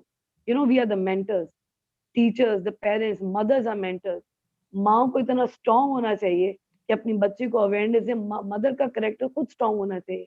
हर माँ कोशिश करती है कि अपनी बच्ची को अच्छा ही बनाए, and she wanted to give the best education. मगर फिर भी आपको अपने आप को भी देखना है। मैं ये नहीं कहूँगी कि हमें ये करना चाहिए, वो करना चाहिए। हमें अपने आप पे भी काम करना चाहिए, क्योंकि biblical parenting, Christian parenting is a biblical parenting and it's not easy. जब हम biblical parenting की बात करते हैं तो it means that we are talking something on very high level. हम बाइबल को भी इन्वॉल्व करते हैं, उसकी टीचिंग्स को इन्वॉल्व करते हैं। So when we are teaching something, so we have to be very straightforward, we have to be very firm, whatever we are teaching to our children. हमें अपने बच्चों को बेस्ट तालीम देनी है और हमें अपना नमूना तैयार करना पड़ता है। We have to be, अगर मैं नहीं चाहती मेरी बच्ची गाली दे, तो मैं भी गाली नहीं दूँगी। मैं नहीं चाहती कि वो चीटिंग करे, तो मैं भी चीटिंग नहीं करूँगी, because I wanted to create an example in front of her. So I as a mother have a very, very big responsibility. Being a mother or motherhood is not easy. हम तो कहते हैं ना कि भाई वो माँ है, वो देख लेगी। No, we have to be very very careful whatever we are teaching. फिर बात आ जाती है टीचिंग से। अगर जो माएँ घर पे तालीम, हो सकता है घर का एनवायरनमेंट ऐसा है, what about school, what our institutions are giving? We teachers have to give them values. जब हम अपने बच्चों को वैल्यूज देंगे, they will start gaining it. Teachers का बहुत बड़ा कैरेक्टर होता है, because we are the one who penetrate good things in it. When we boost them, when we encourage them, they can do wonders, which is what I believe. Teachers की development, personality development में बहुत बड़ा character होता है। बाज़ औक़ात no doubt घर से आप आते हो broken family से, then what the teachers are doing? हमारी being a Christian teacher, हमारी responsibility क्या है? What are we doing? क्या हमारे इदारे जो हैं, क्या हम लोग नहीं इन बच्चों को ट्रेन कर सकते? Yes, we do. शबाना साहिबा ने बहुत अच्छी बात बोली कि even the teachers are not fulfilling the jobs. Yes, I'm 110% saying. बिल्कुल ठीक कह रही हैं वो। कहीं ना कहीं teachers are also lacking down. आपने बात की उसके बारे में that obviously इतना होमवर्क दे देती हैं टीचर। बिल्कुल, हमारा निज़ाम भी थोड़ा सा देखें। बच्चों को हमने डायरेक्ट क्लास 1 में प्रोफेसर नहीं बनाना होता। मैंने देखे क्लास 1 के बच्चों का बैग इतना भारी होता है, ये जो आपने भी क्वेश्चन पूछा था, इट्स वेरी ट्रू। मैंने देखा क्लास 1 के बच्चे जो हमारे सेंट पैट्स, सेंट जोसेफ, मैंने हर जगह देखे, इतना लोड हम बच्चों पे डाल देते हैं। हम कहते हैं अभी से ही प्रोफेसर बन जाए। मैं वही बात कहूँगी, क्लास 1 में हम सिर्फ उनके कॉन्सेप्ट्स क्लियर करते हैं। ये प्लस है, ये माइनस है, कॉन्सेप्ट्स आप क्लियर करें। अगर कॉन्सेप्ट बच्चों के क्लियर हो गए, बाकी रास्ता बच्चा खुद बना लेता है। गिव देम एन आइडिया, सोच दे दें बच्चे को कि बेटा ऐसे करना है। जब आप एक को सोच देंगे, तो वो बच्चा सोच लेके आगे जाता है। And that matters a lot, what you are teaching and how you are teaching. Lalita बहन बहुत शुक्रिया। असल में Thank you very वही much. था कि जब आप तरबियत करते हो, एक बच्चे से तरबियत शुरू होती है। जब आप बिल्कुल बच्चे की तरबियत नहीं कर पाते, छोटे होते, जैसे 3 साल की क्या बिल्कुल कोरे बिल्कुल कागज पे जो लिख दोगे वो आगे बढ़ेगा। अगर वहीं से तरबियत गड़बड़ हो जाती है तो फिर मसला जी गड़बड़। जी फादर जी। जी अलीता साहबा बहुत शुक्रिया, क्योंकि मैं समझता हूँ कि जो आपने बातें की खासतौर पे रोल मॉडल के हवाले से आपने कहा कि घर में अगर एक माँ है और उसको वो नहीं चाहती कि उसकी बेटी उस तरह हो, तो उसको पहले रोल मॉडल बनना पड़ेगा कि आप क्या चाहते हैं कि आपके बच्चे जो हैं वो कैसे हों। तो बिल्कुल आपने कहा कि जैसे अगर मैं गाली नहीं चाहती कि मैं मेरी बेटी दे तो मुझे भी नहीं दें, तो मैं समझता हूँ कि ये बहुत जबरदस्त बात जो आपने कही कि तो यही बात मैं जॉर्ज विंसन साहब जो सीनियर पास्टर है, जॉर्ज विंसन साहब, एक तो कन्या माइक आपने खोल लिया। हम देखते हैं कि अभी अलीता चौधरी साहब रोल मॉडल्स की बात कर रही है, और हम देखते हैं कि बाइबल मुकद्दस में बहुत सारे हमारे लिए रोल मॉडल्स हैं, और नौजवान नस्ल जो है वो उन रोल मॉडल से आगाह नहीं। आप देखें मुकद्दस पौलुस की मिसाल ले लें, खुदा का बंदा जिसने इतना सफर किया और कलाम को फैलाने के लिए किस तरह कितनी बार मौत से गुजरा। इसके अलावा बहुत सारी मिसालें हैं। तो आप क्या समझते हैं कि जो आज की नौजवान नस्ल है, किस तरह उनकी तरबियत की जाए? कैसी तरबियत होनी चाहिए ईमान के हवाले से कि वो दुनिया की कोई चीज जो है उन्हें उनके ईमान से ना हिला सके? Praise the Lord. खुदावंद यीशु मसीह की सलामती आप सबके साथ हो। Who are listening to me right now, और उनके साथ भी जो मेरी आवाज को सुनेंगे बाद में। जैसा कि अभी फादर इमानुअल साहब ने और सिस्टर्स ने, ब्रदर आकिल ने तालीम के हवाले से बहुत सारी बातें की हैं। तालीम और तरबियत के लिहाज से तालीम दरअसल एक जरिया है। It's a process, it's a method. किसी चीज को जानने के लिए और उसके जो तरीकेकार पर चलते हैं वो तालीम है। किसी चीज को जानना है तो हम एक तालीम के ऊपर अमल करके उसको जानने के लिए सीखते हैं। जब हम सिर्फ तालीम की बात करते हैं तो तालीम मुख्तलिफ किस्म के तरीके से हम देते हैं हमारे मुल्कों में या दुनिया में। एक है जो फॉर्मल तरीके से तालीम दी जाती है, एक इनफॉर्मल तरीके से तालीम दी जाती है, एक नॉन फॉर्मल तरीके से तालीम दी जाती है, एक सेल्फ फॉर्मल तरीके से तालीम दी जाती है। ये सारे के सारे एक मेथड है, मैं उनके ऊपर नहीं जाऊंगा चूंकि फादर साहब ने जो कुछ मुझे कहा। और मैं दो तीन चीजें पहले तो ऐड करना चाहूंगा जो सिस्टर अलीता ने और ब्रदर आक्कल ने कही। बाअदब करने के लिए बाअदब होना चाहिए। आई रिपीट इट, बाअदब करने के लिए किसी को भी बाअदब होना चाहिए। और दूसरा, सिस्टर अलीता ने एक बात की थी कि पॉजिटिव बोले। जब आप कलाम के मुताबिक, if we are a parent, if we are a brother sister, या हम एल्डर हैं या प्रीस्ट हैं, खुदा के खादम या खादमे हैं, तो हमें पॉजिटिव बोलना चाहिए। पॉजिटिव बोलने से होता क्या, दाऊद ने कहा था, आए जुलबुआ के पहाड़ों, ना तुम पर ओस पड़े ना बारिश हो। और वहां पर लिखा हुआ है, जब तक वो कलाम लिखा जा रहा था ना ओस पड़ी थी ना बारिश हुई थी। एलिया ने जो आसमान बंद कर दिया था बोल के ही, कलाम को बोल के। जो कुछ आप बोलते हैं उसको पॉजिटिव बोले। कभी कभी हम क्लासेस में देखते हैं, टीचर्स में देखते हैं, वो टीचर्स कहते हैं या कहते हैं कि ये शख्स, ये बेटा, ये बेटी नहीं पढ़ेगा, और वाकया है वो नहीं पढ़ सकता। क्यों? वो जो उनका नेगेटिव बोलना उनके ऊपर हसार एक बन जाता है। उस हसार के ऊपर वो लानतें जो होती हैं उसके ऊपर कवर करती हैं। इसी तरह घर के अंदर माएं, बेटियां या बहनें जो बड़े हैं, वो अपने बच्चों को या पेरेंट्स गलत किस्म के अलकाब से या लानतों के तरीके से बुलाती हैं जब वो जोश में या होश में नहीं होती। लेकिन मैं अब आता हूं बाइबल के ताल्लुक से इस बातों का। कलाम कहता है कि मेरे लोग अदम मार्फत से हलाक हुए, यानी कि लैक ऑफ नॉलेज से हलाक हुए। इसका मतलब अगर हमारे पास नॉलेज होगा, तालीम होगी, तरबियत होगी, इंस्टीट्यूशन होंगे, तो हम कभी भी हलाक नहीं होंगे। Even though we will not go to the panel of the Satan. हम शैतान के जो घराना है, अब्लीस के, कर्सिस के और डार्क पावर के अंडर में हम नहीं जाएंगे, क्योंकि हमारे अंदर नॉलेज होगा। और ये नॉलेज आएगा कहाँ से? ये है सीखने की बात असल में। मैं पहले तो 2 मिसालें दूंगा आपको बाइबल के अंदर से। लूत का घराना सदूम और एरिया में चला गया। बज़ाहिर उनको वो बड़ी अच्छी चीज नजर आती थी, लेकिन वहां से उनकी बेटियों ने सीखा क्या? उन्होंने कौन सा इल्म हासिल किया? कौन सा तालीम और तरबियत हासिल की? जब वो वहां से फरिश्ता ने उनको निकाला तो उन्होंने अपने बाप के साथ क्या किया? हालेलुया।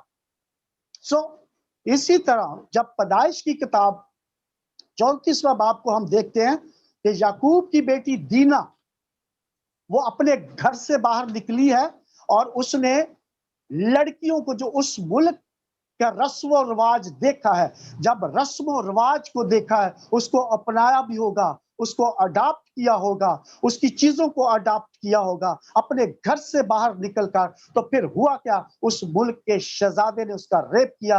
और आप ये समझ सकते हैं ये क्यों हुआ? क्यों? जब हम घरों से निकलते हैं बगैर तालीम और तरबियत के, बगैर कवरिंग के, बगैर कवरिंग के, क्योंकि खुदा का कलाम हमें कवरिंग सिखाता है। खुदा, मसीह, शौहर और औरत, मर्द और औरत, ये एक कवरिंग है। जब कभी भी हम अपनी कवरिंग से बाहर निकलेंगे तो हम खता खा जाएंगे। इसी तरह कलाम कहता है, तेरा कलाम मेरे कदमों के लिए चिराग और मेरी राह के लिए रोशनी है। जब हम अपने दिलों में, अपनी रूह में खुदा के कलाम को रखेंगे, कलाम का स्टोर करेंगे, तो जब अबलीस, शैतान, कर्सेस, शैतानी कुव्वतें, बैड पीपल, इविल थिंग्स हमारे सामने आएंगी तो हमारे अंदर से खुदा का रूह, खुदा का कलाम बोलेगा, हमें गाइड करेगा, हमें बताएगा कि ये चीज अच्छी है, ये बुरी है। लेकिन अगर आप खाली होंगे तो उनकी चीजें जो कि बैड चीजें हैं और जिनका इन्फ्लुएंस और सर्कमस्टांसेस आपकी जिंदगी में, आपके घराने में, आपके एनवायरनमेंट में बहुत ज्यादा होगा, हम उसको अडॉप्ट कर लेंगे। इसलिए अच्छे एनवायरनमेंट में रहना यह भी बड़ा जरूरी है। अच्छे एनवायरनमेंट के साथ साथ अच्छे स्कूल, अच्छी तरबियत, इंस्टीट्यूट में जो इंस्ट्रक्शन देना बच्चों को, वही जरूरी है। कलाम कहता है, लड़के की उस राह में तरबियत कर जिस पर उसको जाना है, वो बूढ़ा होकर भी उससे नहीं मुड़ेगा। अगर कलाम कहता है कि तरबियत करने से जब वो बूढ़ा होगा नहीं मुड़ेगा, तो वो वाकया ही नहीं मुड़ेगा, इसलिए कि उसके अंदर, उसकी हड्डियां के अंदर, उसके मैरोज के अंदर, उसकी रूह के अंदर, उसके जिस्म के एक एक ऑर्गन्स के अंदर खुदा की तरबियत होगी, खुदा के रूह की तरबियत होगी। इसलिए ये बड़ा जरूरी है। जो जितनी अब बात ही अब आ जाती है पेरेंट्स की बात। खुदा का कलाम सिखाता है कि बागबानी और निगहबानी, आदम को कहा गया था इस बागे अदन की बागबानी करनी है और निगहबानी करनी है, यानी कि उसकी टेक केयर भी करनी है और उसके अंदर वर्क भी करना है। तो अगर हम उसकी टेक केयर ही नहीं करते तो फिर होता क्या है? फिर शैतान अबलीस आता है और हमें और हमारी फैमिली को, हमारे बच्चों को गुमराह कर देता है, डार्कनेस में ले जाता है। इसलिए हमें निगहबानी भी करनी है पेरेंट्स को, और बागबानी भी करनी, काम भी करना है, और अच्छा एनवायरनमेंट भी उनके लिए हमने मुहैया करना है, और खुदा के कलाम से उनको भरना भी है।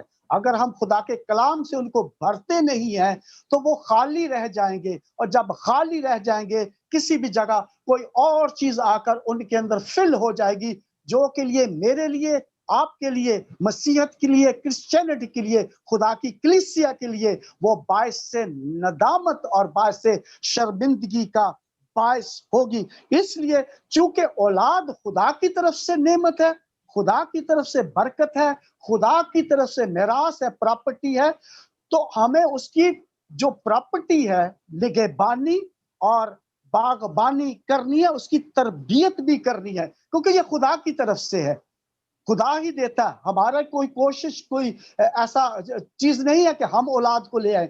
और जब खुदा की तरफ से चीज हमें मुकर्रर दे दी गई है, हमें बांट दी गई है, गिफ्ट्स दे दिए गए हैं, we have to protect them, हमें उसकी हिफाजत करनी है, निगहबानी करनी है। एक और चीज इस्तिस्ना में कहा गया है कि तू निशान के तौर पर जो शमा है, कलमा शमा समा, अगर मैं अरबी में जाऊं तो वो है क्या कि आपने उस कलमे को, खुदा से मोहब्बत रखने की बात को बच्चों को सिखाना है, पढ़ाना है, अपने दरवाजों की पोस्ट पर लिखना है, उसके माथे पर, हाथों पर बांधना।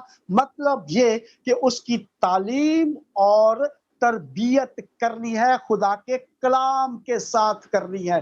जब खुदा के कलाम के साथ करेंगे, जो कि खुदा की रूह के साथ, रूह कुछ की तहरीक से लिखा है, और जब कलाम आपकी जिंदगी में होगा तो खुदा आपकी जिंदगी में बोलेगा। जहां पर नेगेटिव चीज आएगी, जहां पर डार्क पावर आएगी, जहां पर लानतें आएगी, खुदा का कलाम खुद आपको वहां पर रोक देगा, आपको जस्टिफाई कर देगा, आपकी निगहबानी, हिफाजत कर देगा।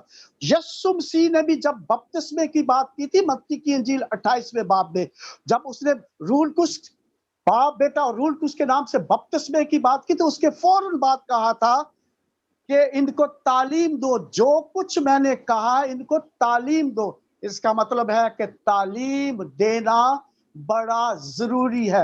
अगर हम आगाही नहीं करते, तालीम और तरबियत नहीं देते, तो हम हलाक हो जाएंगे और उन लानतों के अंदर चले जाएंगे जो ऑलरेडी दुनिया के अंदर मौजूद है। हम, हमारे बच्चे, हमारी कलीसिया, हमारे चर्चेस, हमारी इंस्टीट्यूशन, वो लैक ऑफ नॉलेज की वजह से अब्लिस के चुंगल में पड़ जाएंगे। हालेलुया।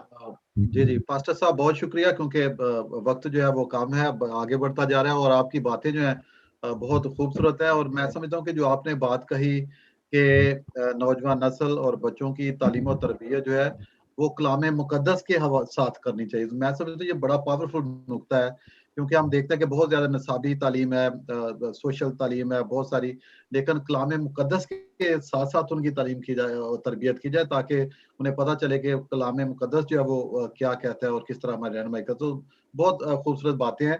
दिल तो कर रहा था कि ज्यादा सुने, लेकिन क्योंकि टाइम हमारे पास कम है, लेकिन फिर भी thank you very much summer, thank you for your patience. और नैन्सी यूनस साहबा भी मोस्ट वेलकम, आप प्रोग्राम में आ गई हैं। आपकी तरफ भी मैं अभी दोबारा बढ़ूंगा, समर से बातचीत शुरू करता हूँ। समर, आप, क्योंकि आपका इंटरेक्शन है यूथ के साथ, और खास तौर पे हम जो आज का प्रोग्राम है वो इस हवाले से कर रहे हैं कि यूथ को किस तरह मुस्तहकम किया जाए, जो वैल्यूज है हमारी उसके हवाले से। और खास तौर पे जो पाकिस्तान में फोर्स्ड कन्वर्शन के वाकयात हुए, उन्होंने हमें हिला कर रख दिया है। एक तरफ तो हमें बहुत अफसोस है, जो हमारे पैनलिस्ट आते रहे, हमने गौर किया कि किस तरह हमें ऐसे कवानीन बनाने चाहिए पाकिस्तान में जिसकी वजह से ये फोर्स्ड कन्वर्शन के वाकयात ही रुक जाएं। और दूसरी तरफ फिर ये भी था कि मैं इस तरह तरबियत करनी चाहिए नौजवानों की, अपनी नस्ल की, अपने घर की तरफ भी देखना चाहिए, ना सिर्फ बाहर देखना चाहिए। तो वही आज हम कर रहे हैं कि हम अपने घर की तरफ देख रहे हैं कि हम कहाँ पे हैं, हमारी नई नस्ल जो है, नौजवान नस्ल कहाँ पे खड़ी है। तो आपके नजदीक, क्योंकि आपका इंटरेक्शन है नौजवानों के साथ, नौजवानों का मसला क्या है? क्योंकि बहुत सारे हम देखा कि नौजवान जो है वो बिखर जाते हैं, आगे नहीं बढ़ते, हौसला हार जाते हैं। तो आपके नजदीक जो नौजवान नस्ल है उसका मसला क्या है? जी बहुत शुक्रिया फादर जी। सबसे पहले मैं शुक्रगुजार हूँ न्यू कासल क्रिश्चियन नेटवर्क का कि आपने मुझे मौका बख्शा कि मैं अपनी बात कर सकूं। आकिल भाई, आपका और जितने भी तमाम मेंबरान हैं जिन्होंने अपनी अपनी अच्छी thoughts the, I really appreciate about that. कुछ आने वाले टाइम में कुछ और भी चीज़ें हम लोग डिस्कस करेंगे, लेकिन आज के इस टॉपिक के मुताबिक मैं कुछ दो चार बातें करना चाहता हूँ। ये है कि नॉर्मल हमारे जो लोग होते हैं ना पाकिस्तान में, बड़े पुअर होते हैं, ठीक है। पुअर होने के साथ साथ ये है कि माँ भी काम पर जाती है, बाप भी काम पर जाता है, ठीक है, रोजगार कमाने के लिए। रोजगार कमाने के लिए जब माँ बाप काम पर जाता है तो बच्चों के पास वो टाइम नहीं होता है कि वो सोशल एक्टिविटीज करें। तो सोशल एक्टिविटीज के लिए वहाँ के कुछ मोहल्लेदार या वहाँ के कुछ ऐसे लोग जिनकी बुरी नजर होती है बच्चों के ऊपर, उनको पता होता है कि इनकी फैमिली में बच्चा कितनी है और बच्ची कितनी है, ठीक है। वो चाचू वगैरह बन के फैमिली में घुसते हैं। फैमिली में घुसने के बाद वो बच्चों को लालच देते हैं डिफरेंट चीज़ों के साथ। लालच ऐसे देते हैं, कभी कोई पिज़्ज़ा किसी को दे दिया या कोई खाना खिला दिया या कोई गिफ्ट दे दिया। जैसे अकुल भाई ने बड़ी अच्छी बात की है कि अगर बेटी के पास या बेटे के पास कोई अच्छा मोबाइल है या कोई अच्छी चीज है, तो हमने उनको फाइंड आउट करना है कि बेटा आपने कहाँ से लिया है, ये आपको किसने दिया है, ये कपड़े आपने कहाँ से लिए है। ये नहीं है कि आप इग्नोर करो इन चीजों को, ठीक है। तो जो लोग बच्चों को ऐसे लालच देते हैं, तो फिर बच्चे जब देखते हैं कि भाई मैं अपने माँ के या बाप के घर में, हम तो क्रिसमस के ऊपर कपड़े भी नहीं लेते हैं, हमारे घर में तो खाना भी अच्छा नहीं बनता है, या हमारी एक्टिविटीज भी इतनी ज्यादा नहीं है, तो वो जो लोग उनको डिफरेंट तरीके के साथ उनका दिमाग बच्चों का खराब करते हैं कि भाई आप कैसी गुर्बत से भी नीचे की जिंदगी बसर कर रहे हो, ठीक है, आपकी लाइफ तो यहाँ पर नहीं है, आपकी लाइफ तो बहुत आगे है, ठीक है। तो जैसे डिफरेंट वाकयात हुए हैं हमारे पाकिस्तान में, आपको पता होगा कि 90% वाकयात में सबसे ज्यादा कसूर होता है वो माँ बाप का होता है, ठीक है। वो कसूर इस वजह से होता है कि वो उन लोगों को इजाजत देते हैं कि वो घरों में आते हैं, घरों में आने के बाद वो बच्चों के ऊपर वो हैवी होते हैं, और फिर बच्चे उसके बाद नाफरमानी करना शुरू हो जाते हैं पेरेंट्स की। नाफरमानी शुरू करने के बाद वो कहते हैं कि जी आपने हमारे लिए किया क्या है, ठीक है, हमारे पास क्रिसमस पे कपड़े नहीं है, हमारे पास ये नहीं है, हमारे पास वो नहीं है। तो जैसे सब लोगों ने बताया है कि बच्चों की परवरिश की जाए या बच्चों को इसके बारे में बताया जाए, मेरे ख्याल के मुताबिक बच्चों को पेरेंट्स को भी टाइम देना चाहिए, और पेरेंट्स का भी अपने बच्चों को टाइम देना चाहिए, ठीक है। हम देखते हैं कि सुबह से लेकर शाम तक अगर माँ काम पर जाती है, बाप काम पर जाता है, तो ना बाप के पास टाइम है ना माँ के पास टाइम है, तो बच्चा दूसरी एक्टिविटीज में, दूसरी चीजों में बच्चा घूमता रहता है, ठीक है। ज्यादा नहीं, एक टाइम का खाना अपने बच्चों के साथ खाना चाहिए, ठीक है। अगर माँ सुबह काम पर जाती है, बाप शाम को सुबह को काम पर जाता है, तो शाम को एक टाइम बच्चों के साथ बैठकर गुजारना चाहिए, जिसमें बच्चों की एक्टिविटीज पूछनी चाहिए कि बेटा आप स्कूल गए हो, आपने आज स्कूल में क्या सीखा है, जरा बताएं मुझे, आपकी टीचर ने नया टॉपिक्स आपको क्या बताया है ये बताएं, या आप संडे स्कूल जाती हो तो संडे स्कूल में आपको क्या आजकल सिखा रहे हैं वो हमें बताया जाए। और सबसे बड़ी बात है जो मैं ये कहना चाहता हूँ कि अपने बच्चों का मोबाइल चेक करना चाहिए, अपने बच्चों का मोबाइल चेक करना चाहिए कि वो अपने मोबाइल में एक्टिविटीज क्या रखता है, ठीक है। क्या वो कोई डेवलपमेंट्स के बारे में देखता है, या कोई ऐसी चीज एक्टिविटीज है कि जो नाजेबा है, जो बच्चे को आगे जाके खराब करेगी। और दूसरी, जैसे फादर जी ने कलाम मुकद्दस की बात की है या दूसरी बात की है, मैं एक सिंपल सी बात पर आता हूँ, ज्यादा बात पर नहीं आता। जिधर मैं रहता हूँ ना, यूरोप में बच्चे को अपॉर्चुनिटी दी जाती है कि बेटा यू हैव टू स्पीक। हमारे मुआशरे में बच्चे को बोलने की ताकत ही नहीं है। अगर कोई बच्चा ज्यादा टॉकेटिव या बात करता है तो बहुत से लोग उसको बिठा देते हैं, बेटा चुप कर, जो ये बदतमीजी है, बोलना नहीं है बड़ों के सामने। बच्चों को टाइम देना चाहिए कि भाई आप बोलो, यू हैव टू स्पीक, आपको फ्रीडम ऑफ स्पीच है, आप अपनी बात दिल की बता सकती हो, ठीक है। आपने जो करना है आप करो, ये नहीं है कि अगर कोई बच्चा अच्छा पढ़ रहा है तो वो एमबीबीएस डॉक्टर ही बने, ठीक है, वो कुछ और भी बन सकता है, वो बच्चा इंजीनियर बनना चाहे, लेकिन माँ बाप की मर्जी होती है कि बच्चा एमबीबीएस डॉक्टर बन जाए, ठीक है। तो मेरे ख्याल के मुताबिक जो सोशल टाइम है वो पेरेंट्स को अपने बच्चों के साथ स्पेंड करना चाहिए, चाहे जितने मर्जी आप बिजी हो, खुदा के कलाम को अच्छे तरीके से जानते हो, बच्चों को खुदा का कलाम देते हो। यूसुफ यूहन्ना मेरे ख्याल के मुताबिक हम सबको पता है कि वो खुदा के कलाम को अच्छे तरीके से जानते थे, ठीक है। कई दफ़ा मुझे याद है कि मैं जब छोटा था तो मैं देखता था कि वो जब सेंचुरी करते थे वो बाप बेटा करते थे, ठीक है। आजकल के जवान मेरे ख्याल के मुताबिक इधर यूरोप में मैं कई ऐसे नौजवानों से मिला जिनको है हमारे बाप पूरी नहीं आती है। उसकी उसकी उसकी वजह क्या है? क्या फादर की गलती है, या पेरेंट्स की गलती है, या बच्चे की गलती है, या मुआशरे की गलती है? गलती ये है कि आप अपने बच्चों को एक सोशल एक्टिविटीज में नहीं रखते हो, आप उनको सोशल टाइम नहीं देते हो, ठीक है। एक आदमी या एक क्रिकेटर जिसको पाकिस्तान इतना ऊपर लेके गया, या वो जब सेंचुरी करता था तो वो हमारे बाप करता था, खुदा का शुक्र करता था, जब दूसरी टीम के लोग उसको क्रेडिट करते थे, इंटरनेशनल लोग उसको क्रेडिट करते थे, वो बंदा अपने मजहब को छोड़कर दूसरे मजहब में आ गया। इसकी वजह क्या है? इसकी वजह ये है कि लैक ऑफ आपका इंटरेस्ट, ठीक है। तो ये शुरू से ही हमें अपने बच्चों को सोशल एक्टिविटीज देनी चाहिए और उनको फ्रीडम ऑफ स्पीच देना चाहिए, और फ्रीडम ऑफ स्पीच के साथ साथ उनको ये चीज को करना चाहिए कि बेटा जो आपका दिल करता है you have to do it. It's not like that कि कोई बच्चा कहता है कि मैं जी पेंटर बनना चाहता हूँ। नहीं जी, पेंटर बननी अच्छी बात नहीं, आप पेंटर नहीं बन सकते, आपने डॉक्टर ही बनना है, आपने इंजीनियर ही बनना है, नहीं। बच्चों के लिए ऐसी एक्टिविटीज की जाए कि जो बच्चे का दिल करे बच्चा वो बने।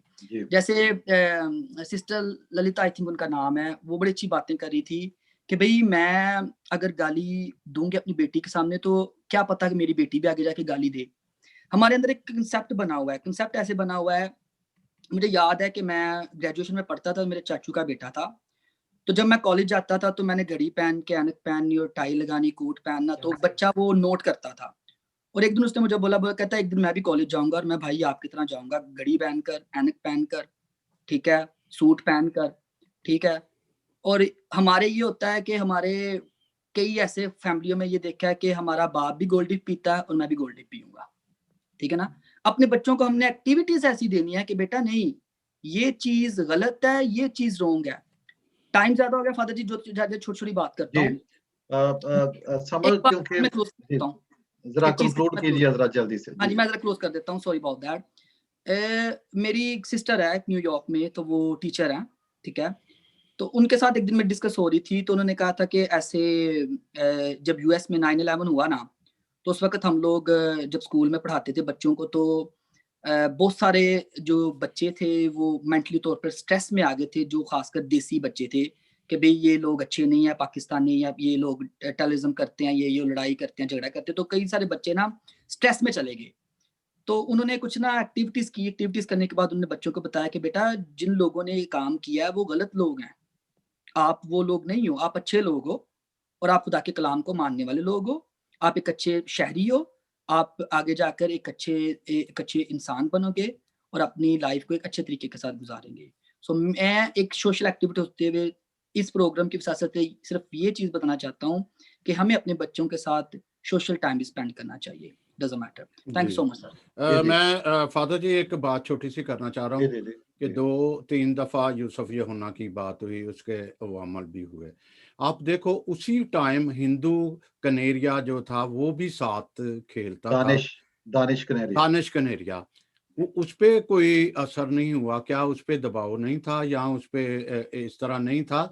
इसमें और सारे अवामल जो है उसके ऊपर असरअंदाज हो गए, जिसकी वजह से वो जो है वो अपने आप को मजबूत नहीं रख सका और वो फिसल गया।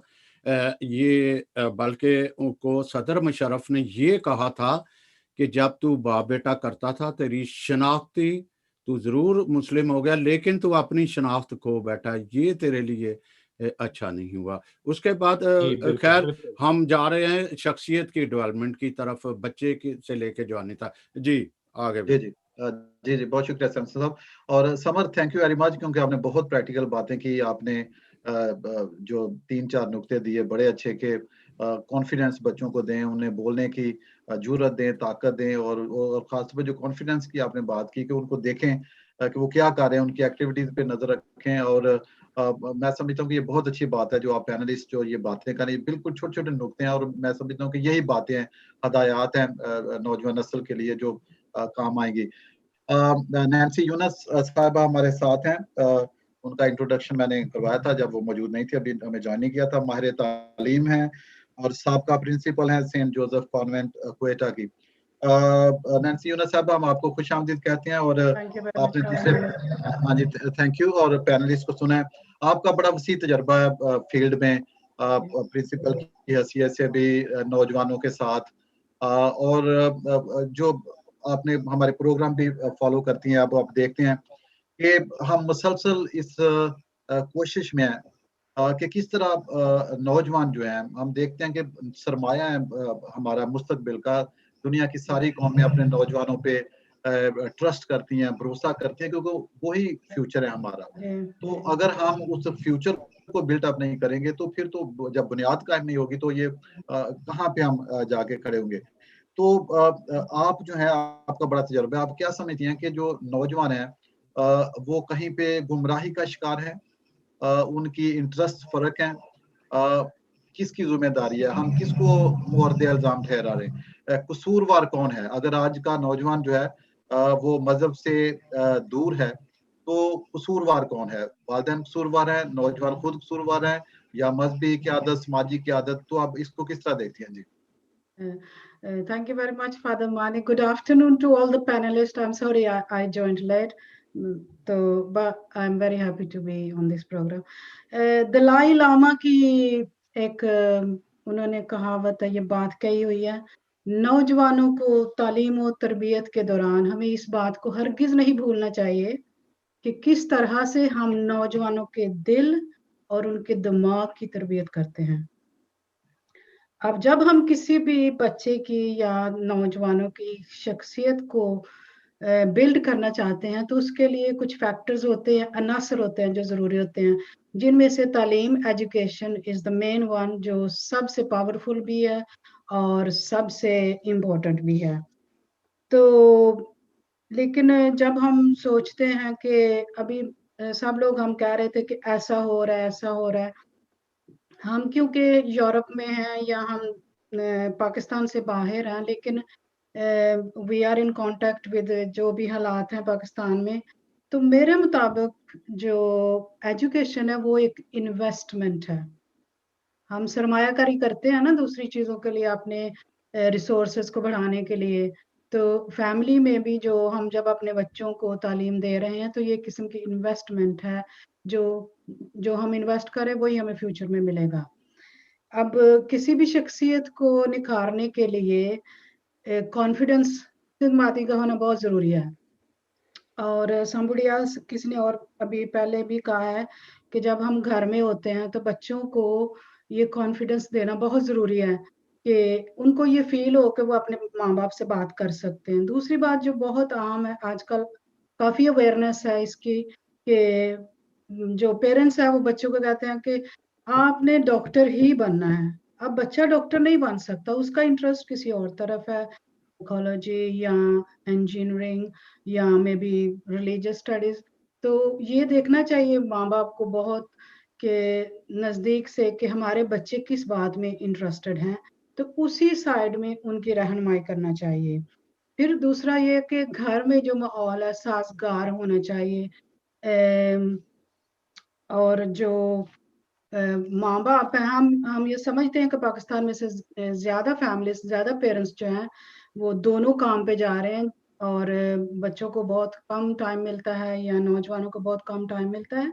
लेकिन ये तो एक फैक्ट है। अब इसके लिए हमें क्या करना चाहिए, ये हमें सोचना चाहिए सबको मिलके कि अब ये तो हमें पता है कि हम क्या कर सकते हैं। अब इसके लिए ये हो सकता है कि हम जो बच्चे हैं उनको, जो नौजवान हैं उनको जब तक हमारे पास we only give to others, जो हमारे पास है, अगर हमारे पास कुछ नहीं है तो फिर हम अपने बच्चों को भी नहीं दे सकते।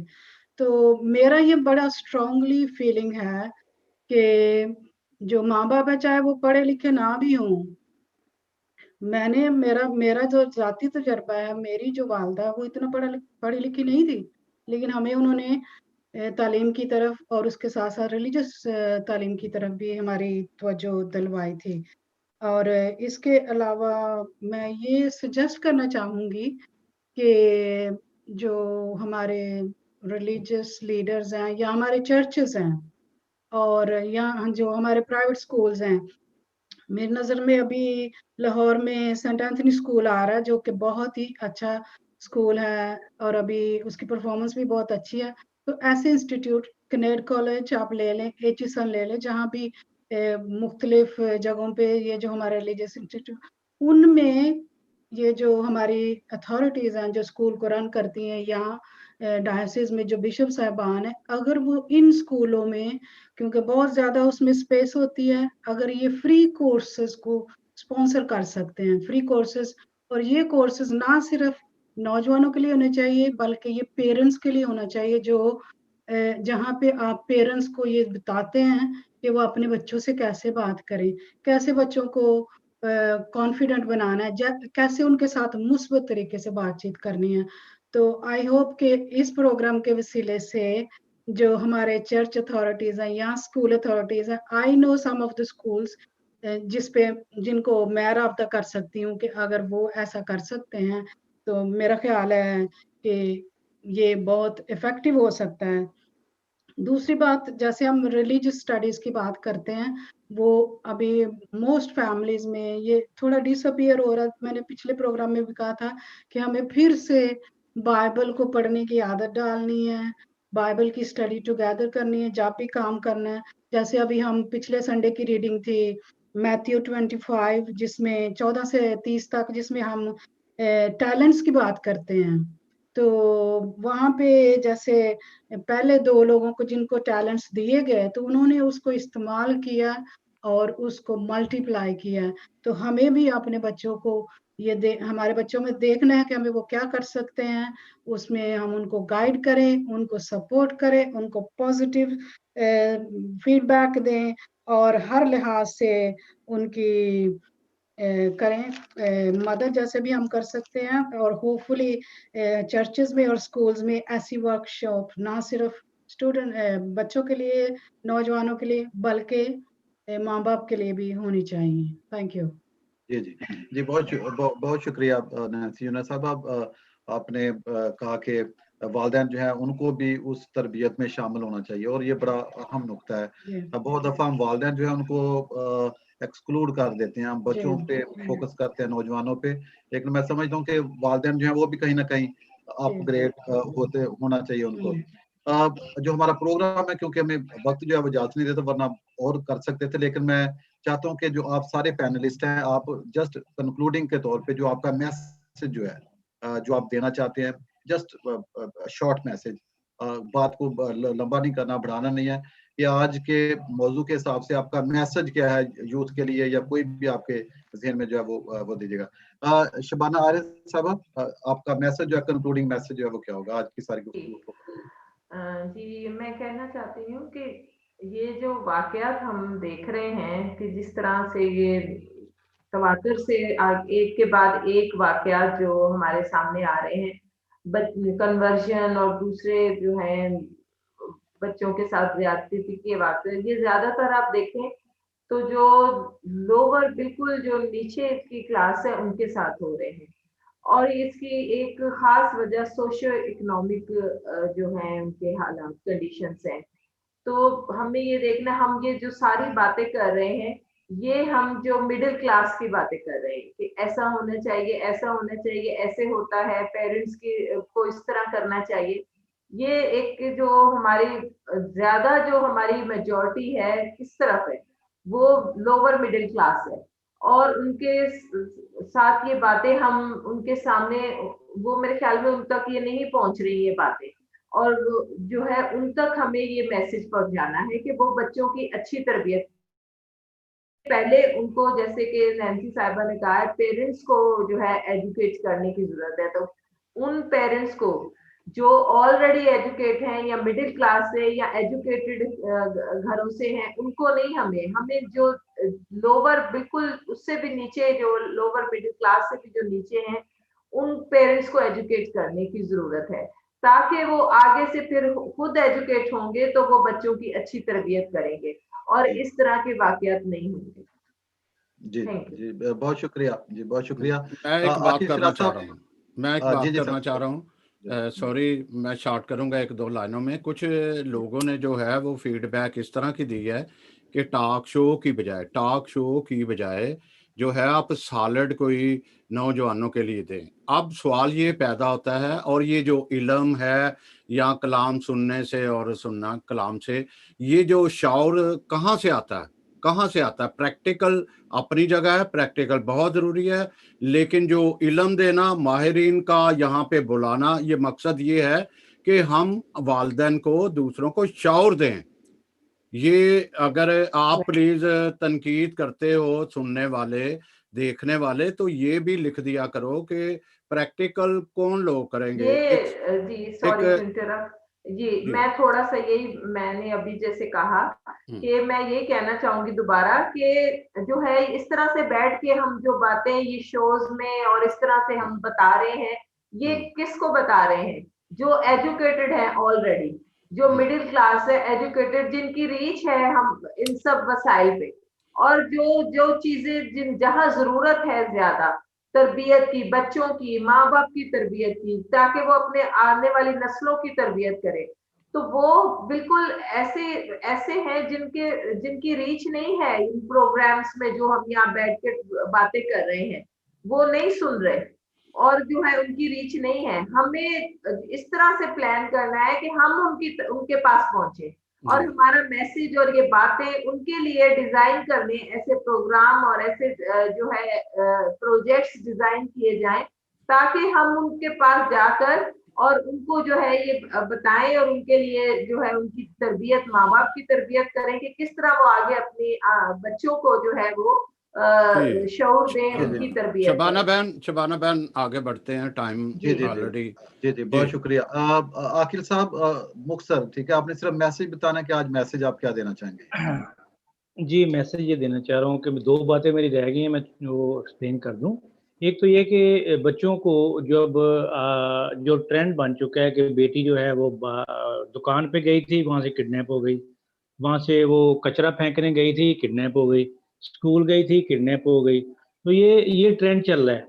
हमें जो आज का टॉपिक है वो हमारा जो बच्चों की वहाँ पे किडनैपिंग है, रेपिंग है, फोर्स कन्वर्जन है, फोर्स मैरिजेज़, ये टॉपिक है हमारा। तो ये ज़्यादातर जो है वो हमारा जो है वो ये नहीं कि पोश एरिया की तरफ हम चलें, मिडल से भी नीचे जो लोअर है, लोअर तबके की तरफ ज़्यादा ये इंसिडेंट हो यही रहे हैं। बात मैंने तो हमें हमारे जो पहले मैंने ये बताया है कि ये काउंसलर हमें अपने जो मिडल क्लास अपने बच्चे हैं, उनको तालीम देनी है, उनको तैयार करना है, उनको असाइनमेंट देना है कि बेटा या पास्टर साहब को बुलाएँ या एल्डर को रखें कि वो गाँव-गाँव, करिया-करिया जाके इन लोगों को एक्सप्लेन करें और हर चर्च के अंदर जो है वो बाद में जो संडे स्कूल होता है, संडे स्कूल में रख लें ये वाली कोई 15 मिनट 20 मिनट का सेशन, या चर्च के फिनिश होने के बाद 15-20 मिनट आधे घंटे का सेशन रख लें, जिसमें सिर्फ और सिर्फ बच्चों को बताया जाए कि आप बेटा बाहर नहीं जाना अकेले, मामा पापा स्कूल खुद छोड़ने जाएंगे, ठीक है। ये सारी जब बाहर के इंग्लैंड में, आपके इंग्लैंड के अंदर जब कह सकते हैं कि वो लोग कि आपको माँ बाप डांटे तो आपने ये बटन दबा देने 11 पुलिस आ जाएगी वहाँ पे। तो ये जब वहाँ पे एक लॉ है तो हम बच्चों को वहाँ पे ट्रेन कर रहे हैं ना, बच्चों को एक तालीम या करना, थोड़ा सा अलर्ट करना चाह रहे हैं, बचाना चाह रहे हैं ब्लैक शीप से। तो मैं चाहता हूँ कि हम लोग चाहते हैं कि पाकिस्तान के अंदर हम अपने जो लोग हैं उनको तैयार करें, वो गाँव करिया जाएं या ये ऐसे इलाकों में जहाँ पे वो ज़रूरत समझते हैं कि वहाँ पे जाके उनको वहाँ के पास्टर को, एल्डर को और चर्चेस के अंदर भी ये किसी टाइम ले उनसे कि हमें टाइम दें, हम आके अपने बच्चों को, न्यू जनरेशन को ट्रेन करें। खुदावंद आपको बरकत दे। थैंक यू सो जी मच। जी आकिल साहब बहुत शुक्रिया। अलीता चौधरी साहबा, आपका जो सारी गुफ्तगू आपने सुनी, आप उसमें शामिल हुई, तो what is your concluding message? Sir just to summarise it, इसको मैं यूं समराइज करूंगी। बहुत अच्छा बोला इन्होंने कि पेरेंट्स को एजुकेट करना चाहिए, बिल्कुल करना चाहिए। Education means change. When you educate you definitely you bring a change in the society. आप जब पेरेंट्स में चेंज लाएंगे डेफिनेटली वो चेंज उनके बच्चों में भी नजर आएगा। And when you give that confidence to change the child, बच्चों में एक स्पिरिट ऑफ डिसर्नमेंट होती है। Spirit of discernment means when they start judging what is good what is bad. Faith उनका स्ट्रांग होता है। जब फेथ स्ट्रांग होगा तो obviously that spirit of discernment will be very very strong. तो ये आएगा सब आपकी एजुकेशन से। When the education is strong, education change लाएगी, definitely it will change the whole society, because we wanted to promote our Christianity into a good and successful nation. Nations उसी वक्त बनती हैं जब वहां पर एक होता है। We wanted to combine our nation together unanimously if we work on this. अगर हम unanimous होके वर्क करेंगे, जैसे ने बोला कि चर्चेस में we can call the parents, अगर क्रिश्चियन स्कूल में भी हम एक सेशन लेने के भी पेरेंट्स को एक दिन बुलाएं, थोड़ी सी अवेयरनेस देंगे, ज्यादा नहीं, वी वोंट टेक टाइम, वो भी बिजी होंगे, तो हम थोड़ी सी अवेयरनेस डालें कि भाई ऐसे ऐसे करना है, थोड़ी सी अवेयरनेस हम देंगे इनको भी, पेरेंट्स को भी, तो definitely education will bring change in the society. And this is what I believe कि अगर ये होगा तो बहुत पॉजिटिव होगा, because positive environment creates a positive society. Thank you very much. जी जी बहुत शुक्रिया। पास्टर जॉर्ज विंस्टन साहब, आपका कंक्लूडिंग मैसेज। जैसे कि सारे पैनलिस्ट ने कहा, मैं भी उसी को रिपीट करना चाहता हूँ। हमें बड़े बड़े इंस्टीट्यूशन से बाहर निकलना होगा, बड़े बड़े प्लेटफॉर्म से नीचे आना होगा, हमें ग्रास रूट पे जाना होगा और बिलो द बेल्ट जाना होगा। और जैसे कि आपने पौलुस रसूल का हवाला दिया और अमाल से आप हवाला जात दे रहे थे, जब तक घर घर में जो तालीम है, मसीही तालीम, दुनियावी तालीम, मादी तालीम और जितनी भी तालीम है वो आप नहीं देंगे, यानी आप अपनी हार्डशिप, कोशिश, सफरिंग नहीं करेंगे, तो उस वक्त तक हमारी कौम, मसीही कौम, उनका लेवल अप नहीं होगा, सक्सेस नहीं होगा, विनर नहीं होगी, समझ नहीं आएगी। ये जितने लोगों को समझ है, अक्ल है, दानिश है, फहम है, उनको ये काम करना पड़ेगा, वरना जो नीचे है वो नीचे से भी और बिलो द बेल्ट चले जाएंगे। खुदावंद आपको बरकत दे यीशु के नाम से। जी जी बहुत शुक्रिया। सबा, आपका जो कंक्लूडिंग मैसेज जो है वो क्या होगा? शुक्रिया। मेरे ख्याल के मुताबिक थोड़े में खुदा का शुक्र करना चाहिए। पेरेंट्स को भी लालच नहीं करना चाहिए कि जी हमारी उस फलाने मुसलमान के साथ अच्छी दोस्ती है, हमारा उसके साथ तल्लक है और कोई हमें मसला नहीं हो सकता मोहल्ले में। बच्चों के अंदर से लालच को निकालना चाहिए कि नहीं बेटा ये सही है, ये गलत है। और सबसे जो बड़ी चीज़ है कि पेरेंट्स के साथ-साथ पास्टर साहिबान को भी लोगों को तालीम ऐसी देनी चाहिए कि जो लालच लोगों के अंदर है, जो एक लोगों के अंदर में एक ऐसी चीज़ है कि हर चमकती चीज़ जैसे सोना नहीं होती, कि एक चार्म दिखाया हुआ है, वो ख़त्म होना चाहिए। तो मेरे ख्याल के मुताबिक ये बड़ी चेंज है बच्चों की ज़हन को सही करने के लिए। Thank you. जी, थैंक यू। सिस्टर नैंसी साहिबा, आपका जो कंक्लूडिंग मैसेज है वो क्या होगा? जी, ये ज़रा इस हाँ जी, मैं ये कहना चाहूँगी कि जैसे हम बात कर रहे हैं ना कि कुछ लोग मैसेजेस भेज रहे हैं कि आप सिर्फ बात-बात कर रहे हो। वी नीड पीपल, ऐसे लोग बात करना ज़रूरी है। लेकिन जो इसके सॉल्यूशन है, जैसे मैंने अभी एक को सजेस्ट किया, दूसरा ये कि जब हम गरीब या मतलब उन फैमिलीज़ की बात करें जहाँ पे बोथ द पेरेंट्स एजुकेटेड नहीं हैं, वहाँ भी हमें पॉजिटिव सोच के वहाँ भी उम्मीद हो सकती है। तो मतलब मेरा ये तजुर्बा है ज़ाती तौर पर कि जो माएँ पढ़ी-लिखी नहीं हैं, फिर भी वो अपने बच्चों के लिए उनकी मदद करने के लिए, उनमें ये कॉन्फिडेंस पैदा करने के लिए बिल्कुल। कुछ न कुछ कर सकती हैं। जैसे जब मैंने ज़ेनू मेरा बेटा जब वो पढ़ रहा था, तो मैंने हर स्कूल में जहाँ भी वो पढ़ता था, मैं वॉलंटियर के तौर पे काम करती थी।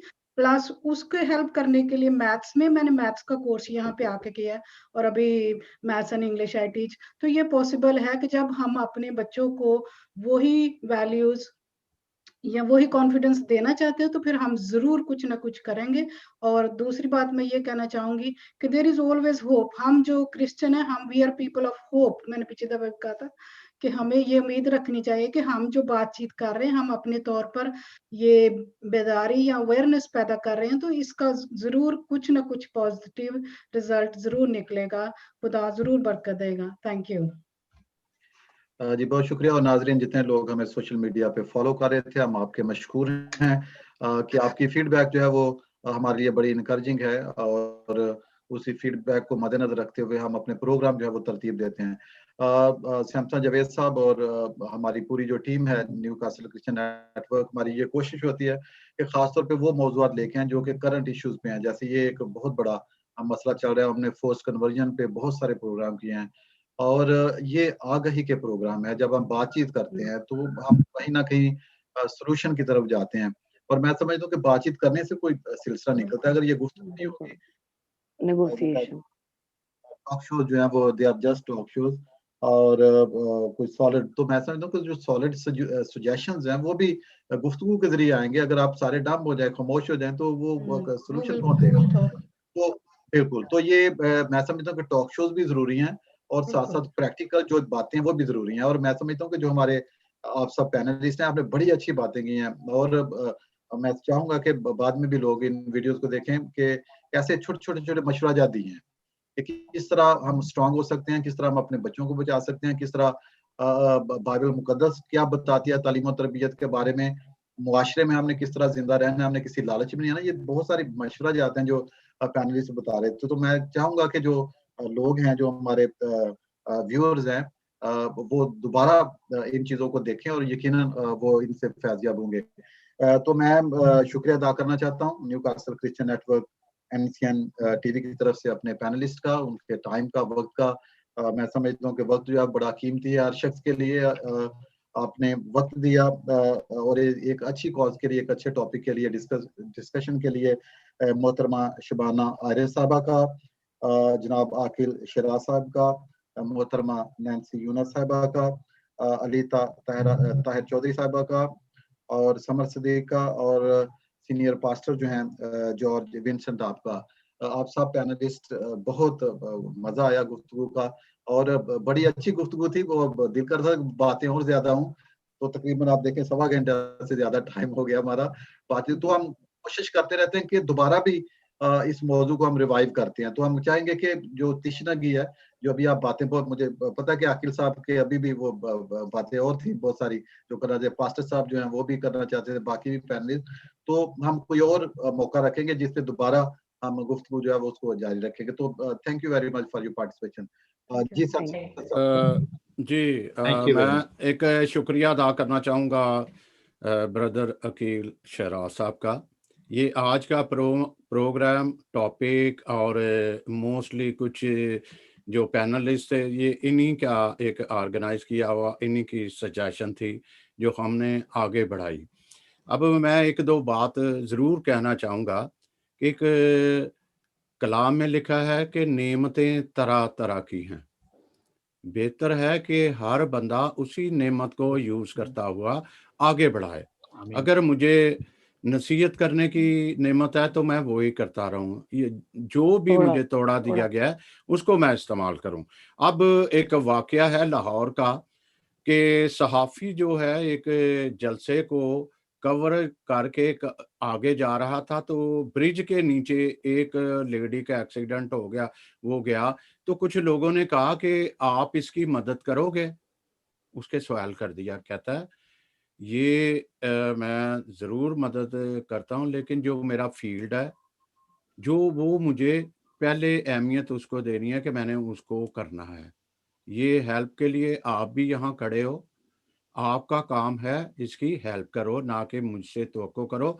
तो हर बंदा जो है उसको एक अपनी मुताबिक, जब तक हम कौम परस्ती स्पिरिट नहीं डालेंगे, बजाय लेग पुलिंग के लिए, जब अपलिफ्ट करने के लिए हर फैमिली के, अब अंदाज़ा आप लगाओ कितनी गुफ्तगू हुई और कितने सारे अवामुल हैं, माहौल है आपका, आपके घर के जो है कई जगह आप भी ऐसी हैं कि उनके घर में टीवी है तो दूसरा अफोर्ड नहीं कर सकता। माहौल जो है वो शख्सियत बच्चे की, बड़े की, माहौल चूँकि एक ऐसा एक चकाचौंध है जो बच्चे पे असरअंदाज होता है।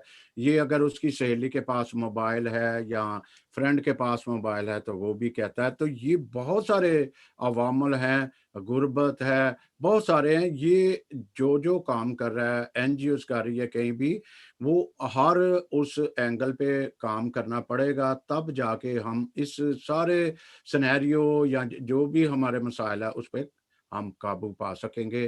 तो मैं फिर एक दो का शुक्रिया करना ज़रूर चाहूँगा, क्योंकि ये सारा जो एक प्रोसेस होता है उसको प्रमोट करना या इसको चलाना, जो आप देख रहे हैं कुछ पीछे लोग भी काम करते हैं। तो मैं सबसे पहले शुक्रिया अदा करूँगा भट्टी साहब का भी, जावेद भट्टी साहब का, जो बाद में इसको प्रमोट करने में सारी जो है एनर्जी लगाते हैं। फिर मैं शकील डेविड के भी करूँगा जो इसको सारे के सारे को ऑपरेट करते हैं, कंट्रोल रूम है कि वहाँ से वो सारा देखता है, चेक करता है, वो चलाता है, बाद में भी करता है। तो शुक्रिया अदा करना बहुत ज़रूरी है। हमें उम्मीद जो है, कहते हैं कि उम्मीदे बहार रख, पेवस्ता रह शजर से उम्मीदे बहार रख। हमें जो है वो मायूसी नहीं होनी। मैं एक और बात ज़रूर यहाँ कहूँगा, ज़रूर कहूँगा, कराची वालों से ज़रूर कहूँगा ये बात, क्योंकि हर कोई कोशिश कर रहा है। खुदारा आप एक कोई कन्फ्यूजन कराची वाले पैदा ना करें। उस कन्फ्यूजन से निकलने के लिए इस वक़्त मज़बूत भाईचारा और मजबूत इरादे हैं। ये सारे का सारा आरज़ू का, जो आरज़ू राजा का एक केस है, वो हमारी सारी कम्युनिटी के लिए एक ट्रायल है। एक उस पे सारे का सारा चलना है। आइंदा एक दफ़ा जो डिसीजन होता है वो एक रेफरेंस बन जाता है। इस रेफरेंस बनाने के लिए खुदारा अपने अंदर एक स्पिरिट पैदा करो, इत्तेहाद पैदा करो। कोई ये मत सोचो कि हम ऊपर जाएंगे, नीचे जाएंगे। मैं कहना ज़रूरी था, गो के वक्त बहुत ज़रूरी हो गया। मैं फिर सारे पैनलिस्ट का सबका शुक्रिया अदा करूँगा। Thank you so much. खुदा आप सबका हामियो नासर हो और आप केयर करें। जिस तरह हम बोलते हैं, हम प्रैक्टिकल लोग भी हैं, ये नहीं कि हम सिर्फ बोलते हैं। हमारा घर बार भी है, प्रैक्टिकल भी है। ये घर ही कौम बनाते हैं, ये फैमिलियां ही, फैमिलियों से ही जो है माशरा भी बनता है, मुल्क और कौम भी बनती है। Thank you very much. खुदा हाफिज। Thank you. बहुत थैंक यू। Thank you. बहुत शुक्रिया।